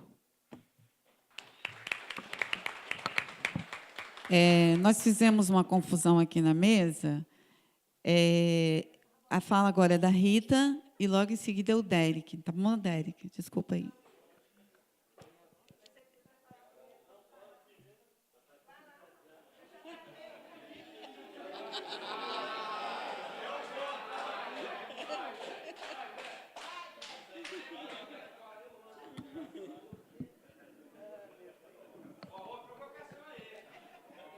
Isso não é provocação, a gente aprendeu que é outra coisa. Isso é crítica. É crítica, né? Mas, enfim, eu também gostaria muito de agradecer a Rivânia. É a primeira vez que a gente te ouve, estamos nos conhecendo agora, mas, assim, acho que, para além do conteúdo, né, acho que você traz para nós um vigor, né, uma disposição de luta e uma esperança de que nós vamos vencer essa batalha, viu? E isso é muito importante, né? Às vezes a gente não acha que é ficar empolgado no discurso, mas se empolgar no discurso é a gente arrancar a paixão que vem de dentro da gente para poder a gente se armar e pegar em armas mesmo, às vezes, né? E assim, eu queria só fazer uma pergunta, né, que é a seguinte. Eu estava, assim, no caso dos bancários, por exemplo, né, talvez um caso particular que vem nessa discussão de como que a gente vai pagar mais e vai ganhar menos, né, que é a mudança do critério principal da regra básica, né? E as mulheres? Eu precisei me ausentar para ir ver o negócio da chuva e da janta. Eu não sei se você falou disso, mas falou, né? Porque eu acho que é muito importante também para nós entender que as mulheres vão sofrer mais com isso, né?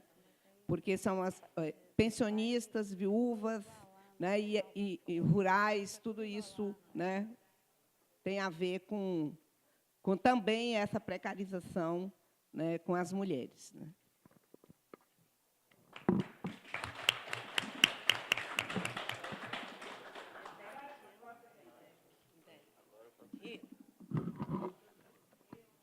Oi. Então, pessoal, boa noite.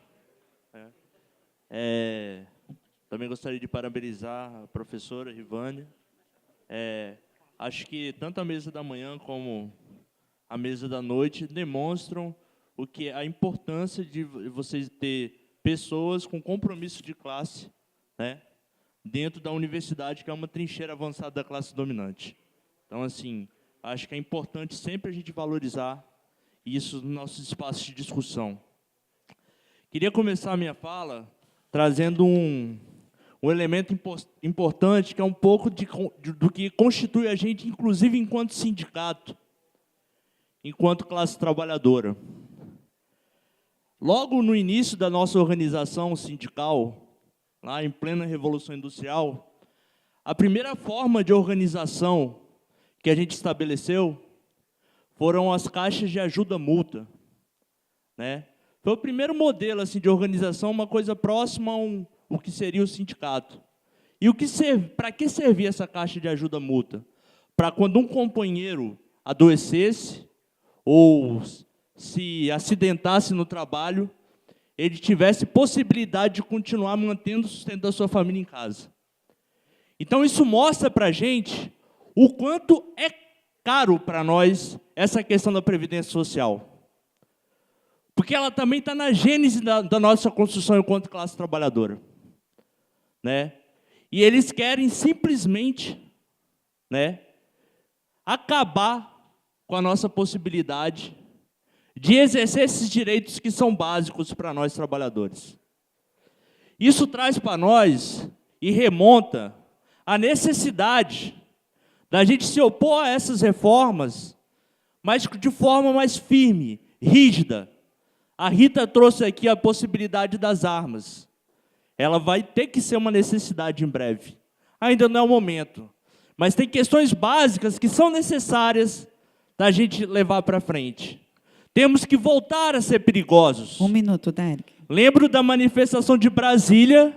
As nossas centrais negociaram a gente deixar os mastros das bandeiras no viaduto. Isso é um absurdo. A gente negociar, deixar os mastros de bandeira. A que ponto vai chegar a nossa organização? A que ponto vai chegar nosso grau de enfrentamento? A gente chega em Brasília com quase 200 mil pessoas, 150 mil pessoas, tínhamos lá 13 prédios lindos e vazios para serem ocupados. Que estratégia a gente desenvolve de enfrentamento de fato? Porque, de fato, se ir para lá para Brasília só para, a gente chama de bate e volta, não, é apanha e volta. Só para apanhar e voltar não vai adiantar nada. Se a gente não começar a radicalizar nosso movimento nesse sentido, não adianta também. Aí a gente vive, inclusive, à mercê dos black bloc, que às vezes tem que quebrar alguma coisinha para agitar um pouco a festa, né? Mas só que eles fazem isso de forma desorganizada. Conclua. Mas assim, o mais importante é trazer essa necessidade de disputa, né? De enfrentamento de fato, e mostrar e lembrar que a Previdência Social, ela constitui a gente na gênese, e é muito cara para nós. Obrigado. O último inscrito é o Maurílio.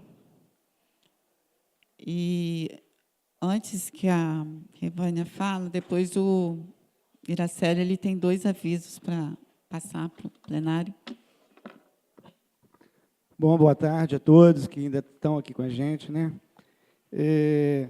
Primeiramente, agradecer a presença da doutora aqui, que também colocou a posição, uma posição de classe que a gente precisa, né? Uma posição de enfrentamento que se faz necessário, e uma posição de esclarecimento que se faz mais necessário ainda. Nós precisamos ir para a mídia, nós precisamos contratar meios de comunicação, nós precisamos botar pessoas sérias para falarem lá, para trazer estatística, trazer dados. Nós não temos aí uma projeção de quantas pessoas vão morrer, qual o percentual das pessoas que vão morrer antes de se aposentar. Qual é esse dado hoje em dia? Quantas pessoas morrem efetivamente, que contribuíram a vida inteira, sem nunca ter levantado um centavo? Tem aí a questão das pensões também, entendeu? Essa questão da pensão é muito séria, mas é seríssimo, porque são idosos, entendeu, que vão passar a receber metade dos salários, a grande maioria comprometida com gastos de saúde, com gastos de remédio. Nós temos aí o fim aí da farmácia popular, nós temos aí direitos e garantias que estão tendo retiradas, entendeu? De cima para baixo, na maior naturalidade possível, como se isso fosse uma coisa, é necessário para a sociedade ser melhor. Nós temos que parar com esse discurso, nós temos que pagar uma mídia, nós temos que injetar dinheiro também para fazer esse contrapensamento. Não adianta só a gente reunido aqui, dentro do sindicato, os delegados sindicais, você e mais 4 pessoas só. Isso tem que vir a cabo mesmo, entendeu? As regras de transição, até hoje o governo não consegue colocar essas regras de transição. Elas são muito importantes para quem já está quase chegando lá. A ausência dessas regras de transição só traz desconforto e dúvida para todo mundo que já contribuiu por mais de 30 anos e que está próximo de aposentar e que não consegue vislumbrar nem o futuro de aposentadoria, porque não sabe sequer que com essa reforma ele vai ter que ficar mais 10 anos, mais 14 anos. Quantos anos vai ter que ficar? Quais são essas regras de transição? Na verdade, o enfrentamento é que derrubar essa mentira, essa falácia da posição do governo. A Carmen Lúcia foi uma covarde, porque primeiro ela tinha proibido que essa propaganda falsa do governo fosse veiculada, e depois submeteu aos caprichos de Temer, e falou, não, tem que mandar aí. E aí foi contra os auditores, entendeu? Então é isso aí, nós precisamos dos auditores, nós precisamos dos doutores, nós precisamos da economia, nós precisamos das pessoas que estão relacionadas diretamente com a INSS, com a Previdência, com a saúde, para trazer dados, trazer informações, para a gente acordar realmente. Nós somos um povo mais consciente do que a grande maioria que a gente convive. Conclua, Maurílio. É isso, gente. Nós precisamos nos mobilizar, nós precisamos gastar dinheiro para isso, nós precisamos enfrentar com informações, com contra-informações, com um posicionamento mais sério, de luta mesmo, de derrubar, de chamar esses caras de mentirosos e de provar por A mais B que eles são falsos, que eles estão aí a serviço único e exclusivamente do capital e que eles são contra o trabalho e são contra mais ainda o aposentado. É isso, falei.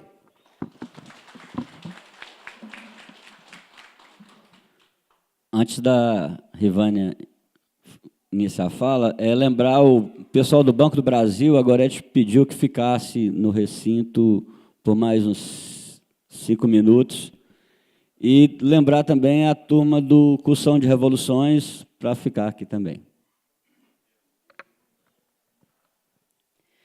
Então, agradecer aí as contribuições, né? Em cada debate a gente leva também novas inquietações e novas dúvidas que alimentam as nossas análises, pesquisas, né? Então, agradeço a todos que fizeram aqui as provocações, não, né? As análises críticas dessa conjuntura. Fiquei muito... Vou começar por essa parte, porque fiquei muito aqui emocionada com a fala do Derek, né? Derek, acertei. E aí vou começar por ela, que é essa questão da gente... A importância de quem está na academia e do que produz na academia, né? Acho que as nossas pesquisas só têm sentido se for para subsidiar a luta dos trabalhadores. É para isso que a gente tem que pesquisar. Então, as nossas pesquisas têm que estar a serviço da classe. Acho que esqueci o nome dela, Gorete, né? A Gorete também fala um pouco disso aqui, colocou um pouco dessa questão. E é para isso que a gente precisa devolver, como a gente diz, está na academia, vai devolver à sociedade, a gente devolve também dessa forma, encontrando análises e razões para os problemas que subsidiem a luta de classe, que dê mais clareza para os movimentos, para os sindicatos, né, para os partidos, subsidiar as suas ações, as suas lutas. Então, só assim tem sentido a produção dita, né, a produção científica, a produção acadêmica. Com relação, o Derek também retratou aqui a história das caixas de ajuda mútua, né? E disse que isso era uma proposta de manutenção da classe e está na gênese da formação da própria classe. Pensar como os trabalhadores podem sobreviver, mesmo quando a venda da sua força de trabalho estiver limitada ou impossibilitada. E aí só o registro de que a primeira ação nesse sentido foi na Comuna de Paris, que estabeleceu por pouco tempo um Estado dos trabalhadores, e que uma das grandes medidas pensada naquele momento era exatamente um fundo que garantisse a sobrevivência, em especial das mulheres e das crianças que não trabalhavam naquele momento. Então, quer dizer, isso está na gênese mesmo da solidariedade de classe, da solidariedade entre os trabalhadores. É isso que funda a lógica da Previdência Social. E o capital se apropria disso para transformar isso em mercadoria. Veja que perverso. É contra isso que a gente tem que combater e que está em alerta. E aí, uma coisa bem interessante, foi o Valério, que começou a falar aqui da questão da consciência, né? Dessa necessidade de gerar a consciência de classe, a consciência de todas essas questões que estão aí acontecendo. E eu fiquei pensando também na questão da ideologia, de como isso é forte, né, para o convencimento da população de uma necessidade que é eminentemente do capital e que passa a se transformar, por meio da ideologia, numa necessidade como se fosse dos trabalhadores. E aí, como eu disse no início, como essa proposta da PEC colocou no pacotão todas as categorias de trabalhadores e nos deu a condição da resistência ser também unificada, só que o que eles fizeram? Começaram a colocar essas mesmas categorias umas contra as outras. A dizer, não, o déficit do regime geral é um déficit provocado principalmente pelos trabalhadores rurais. Então, vamos lá, os trabalhadores urbanos, se voltar contra os trabalhadores rurais, porque o problema está lá, com os trabalhadores rurais. Começou a dividir e a fragmentar a classe. Começou a dizer que os funcionários públicos são os verdadeiros privilegiados, porque o que se gasta com a previdência dos funcionários públicos, para 980 mil aposentados, é quase o que o INSS gasta com 32 milhões de aposentados. Então, começou a jogar os funcionários públicos contra os funcionários das empresas privadas, a dividir a resistência. Tentou fazer isso, dividir essas categorias. Tentou com a questão das mulheres também, a dizer o seguinte, me lembro o Rodrigo Maia, que disse, as mulheres lutam tanto por direitos iguais e não querem ter os mesmos deveres. Como se você usasse as mesmas regras para sujeitos que têm condições completamente desiguais. Você não pode usar os mesmos critérios para pessoas que têm condições completamente desiguais e diferentes. Tem que ser critérios e condições diferentes também.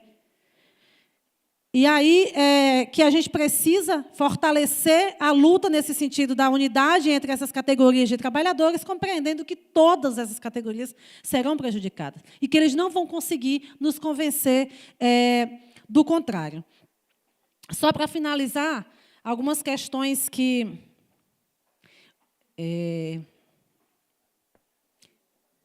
Iracélio. Cadê? Oi. É o do tempo, né? Iracélio, na fala dele, tocou numa questão que eu vou retomar aqui só para retratar 3 aspectos que eu não falei antes, mas que vou ressaltar agora. Desde a década de 30, diz Iracélio, que a Previdência foi rentável, né? Como nós vimos aí nesse histórico da Previdência Social e no que o movimento de recursos que a Previdência Social consegue fazer na sua arrecadação e que importância econômica teve e tem a Previdência no Brasil.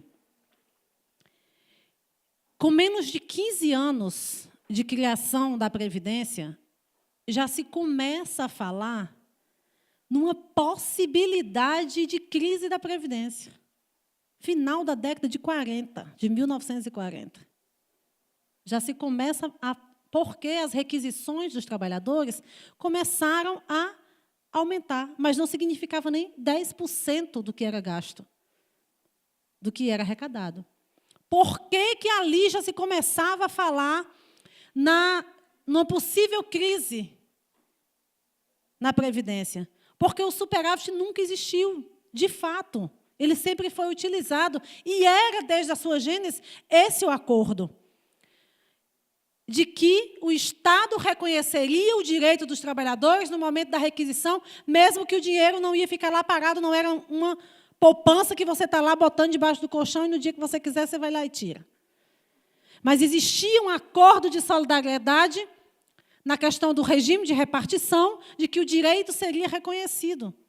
Então, quando os trabalhadores começam a requerer os seus direitos, já existe a possibilidade de uma crise na Previdência, de pensar numa crise na Previdência. Um outro problema que se aprofunda a partir daí é que, até a ditadura militar, o sistema de contribuição da Previdência era tripartite.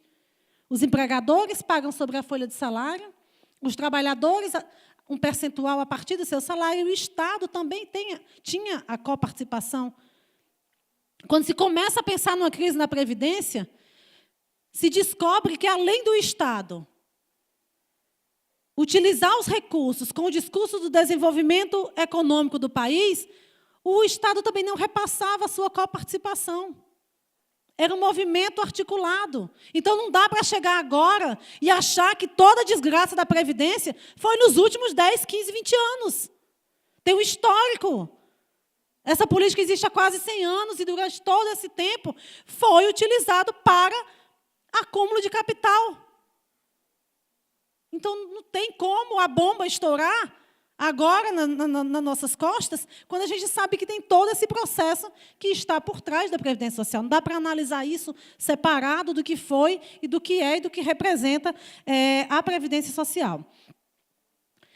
Existem 4 mecanismos que poderiam ser objeto de uma reforma na Previdência, que aí sim seria, de fato, uma reforma, que mudaria a arrecadação e que, mesmo se existisse o déficit, daria uma maior sustentabilidade à Previdência.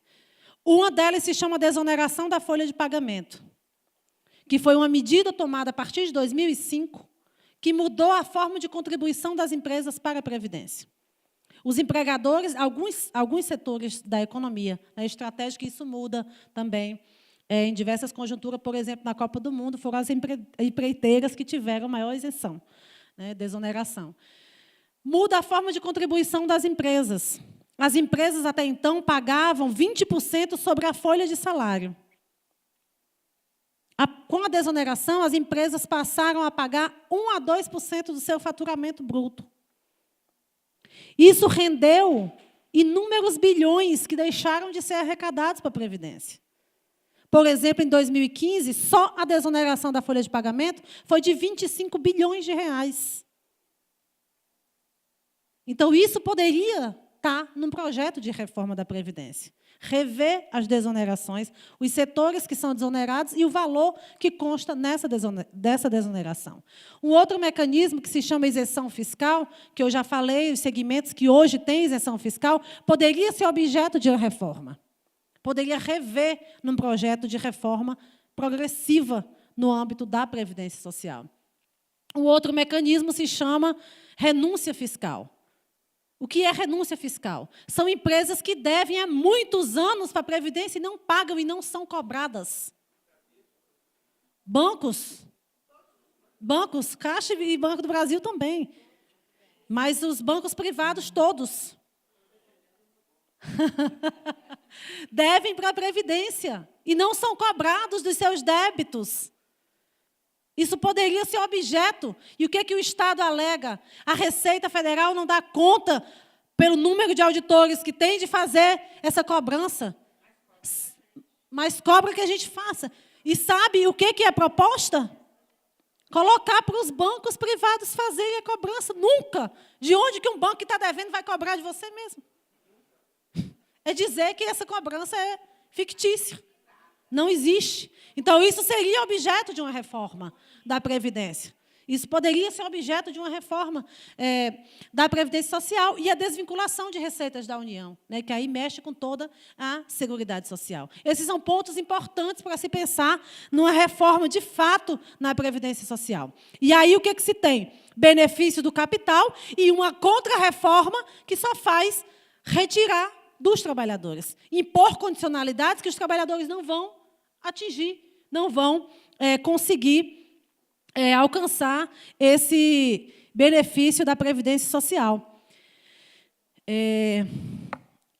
E aí eu lembrei de uma questão que é muito importante a gente pensar nessa da Previdência Social, que tem um impacto direto no mercado de trabalho. Por exemplo, estamos aqui, eles projetaram uma reforma que necessariamente os trabalhadores vão ficar mais tempo trabalhando, porque a lógica é trabalhar, contribuir e receber pouco, durante pouco tempo. Se a lógica é essa, as pessoas vão ficar mais tempo trabalhando, isso tem um impacto para o mercado de trabalho dos jovens. Porque se os que já estão muito tempo trabalhando não saem, não abrem novos espaços de emprego.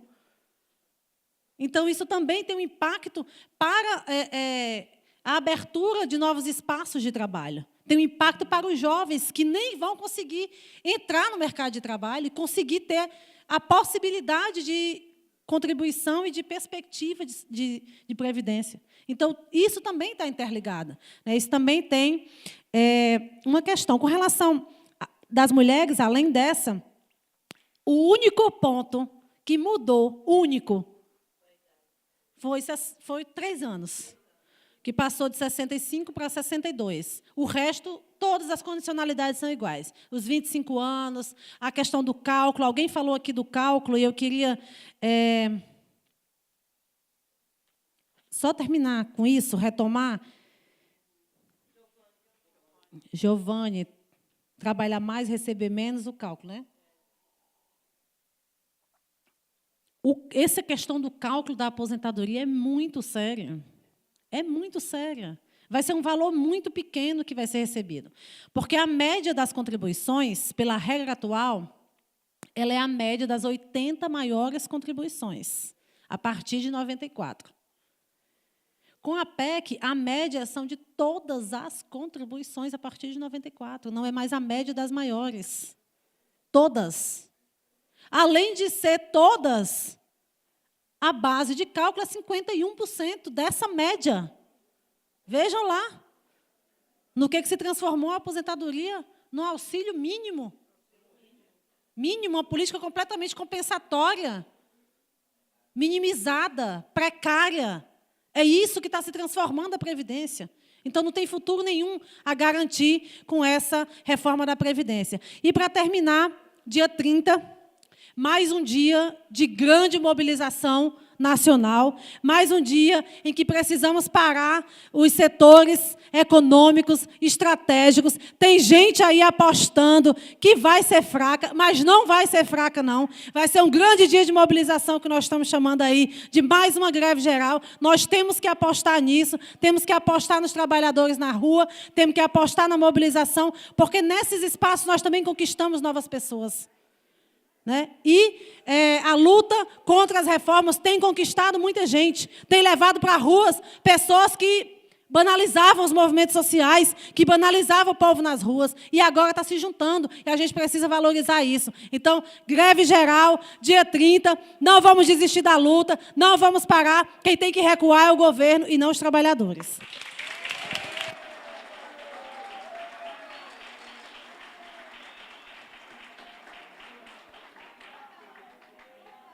A gente vai atender agora a solicitação da professora Bernadette, que pediu para fazer umas palavras para nós aí.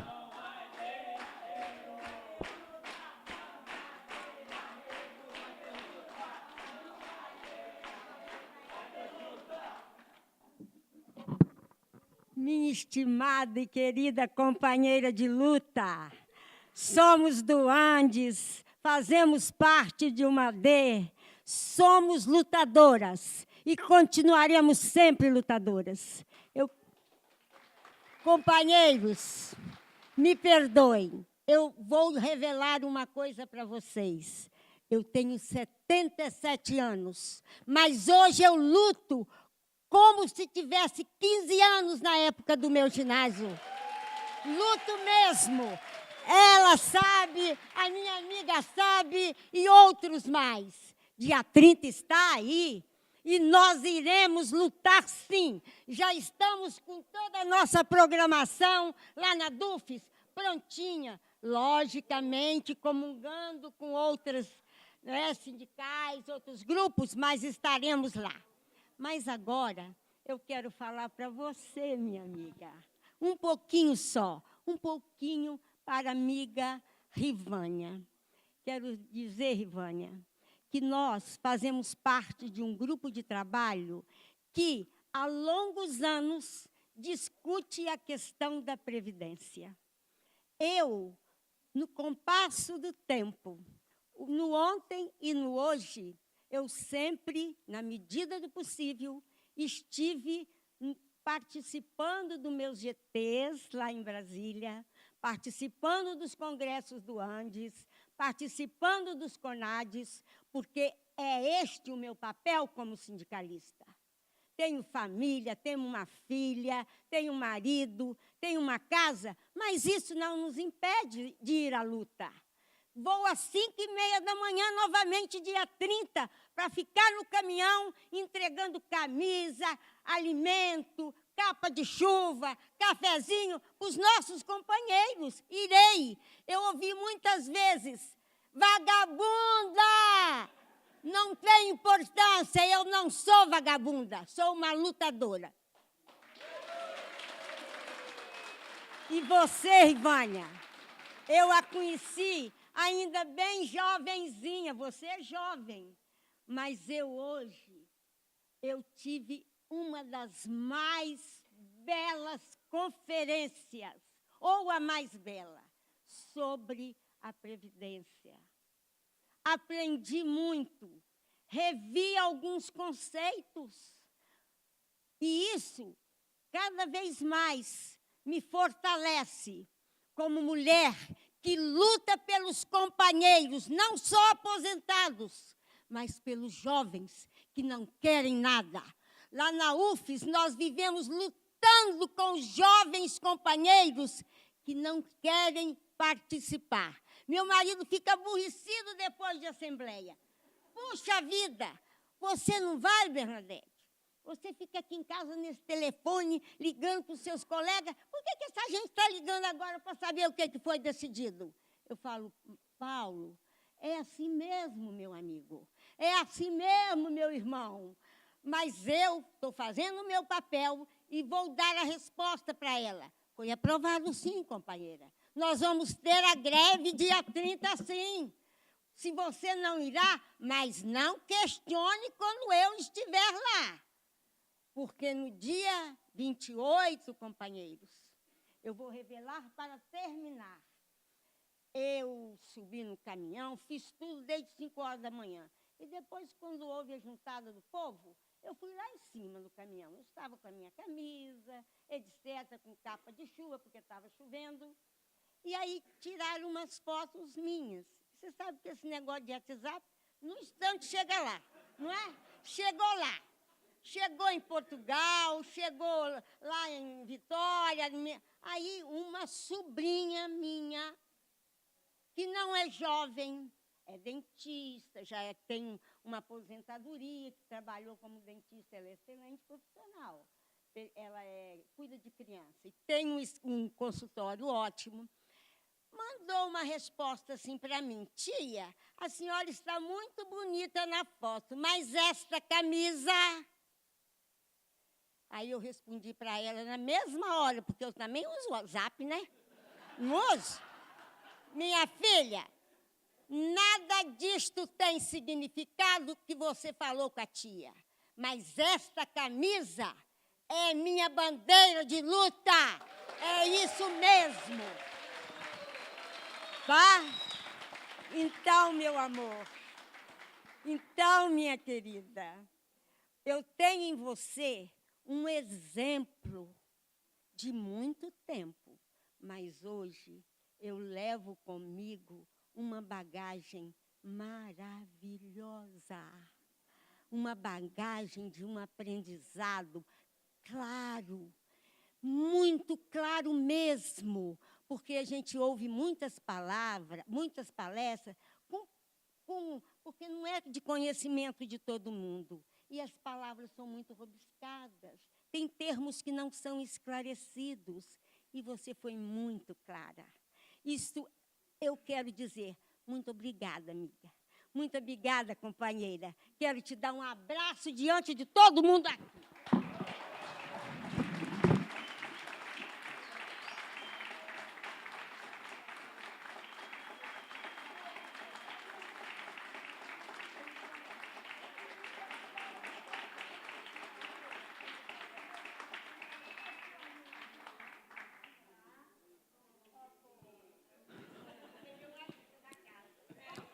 Bom, gente, a gente quer aqui agradecer sinceramente a colaboração aí da Rivânia, não só pelo debate, mas pelo encorajamento aí para nos fortalecer para a luta, essa garra aí que a gente tem que continuar sempre na luta e te presentear com uma coisa nossa, uma coisa capixaba aí para você levar lá para o Rio Grande do Norte.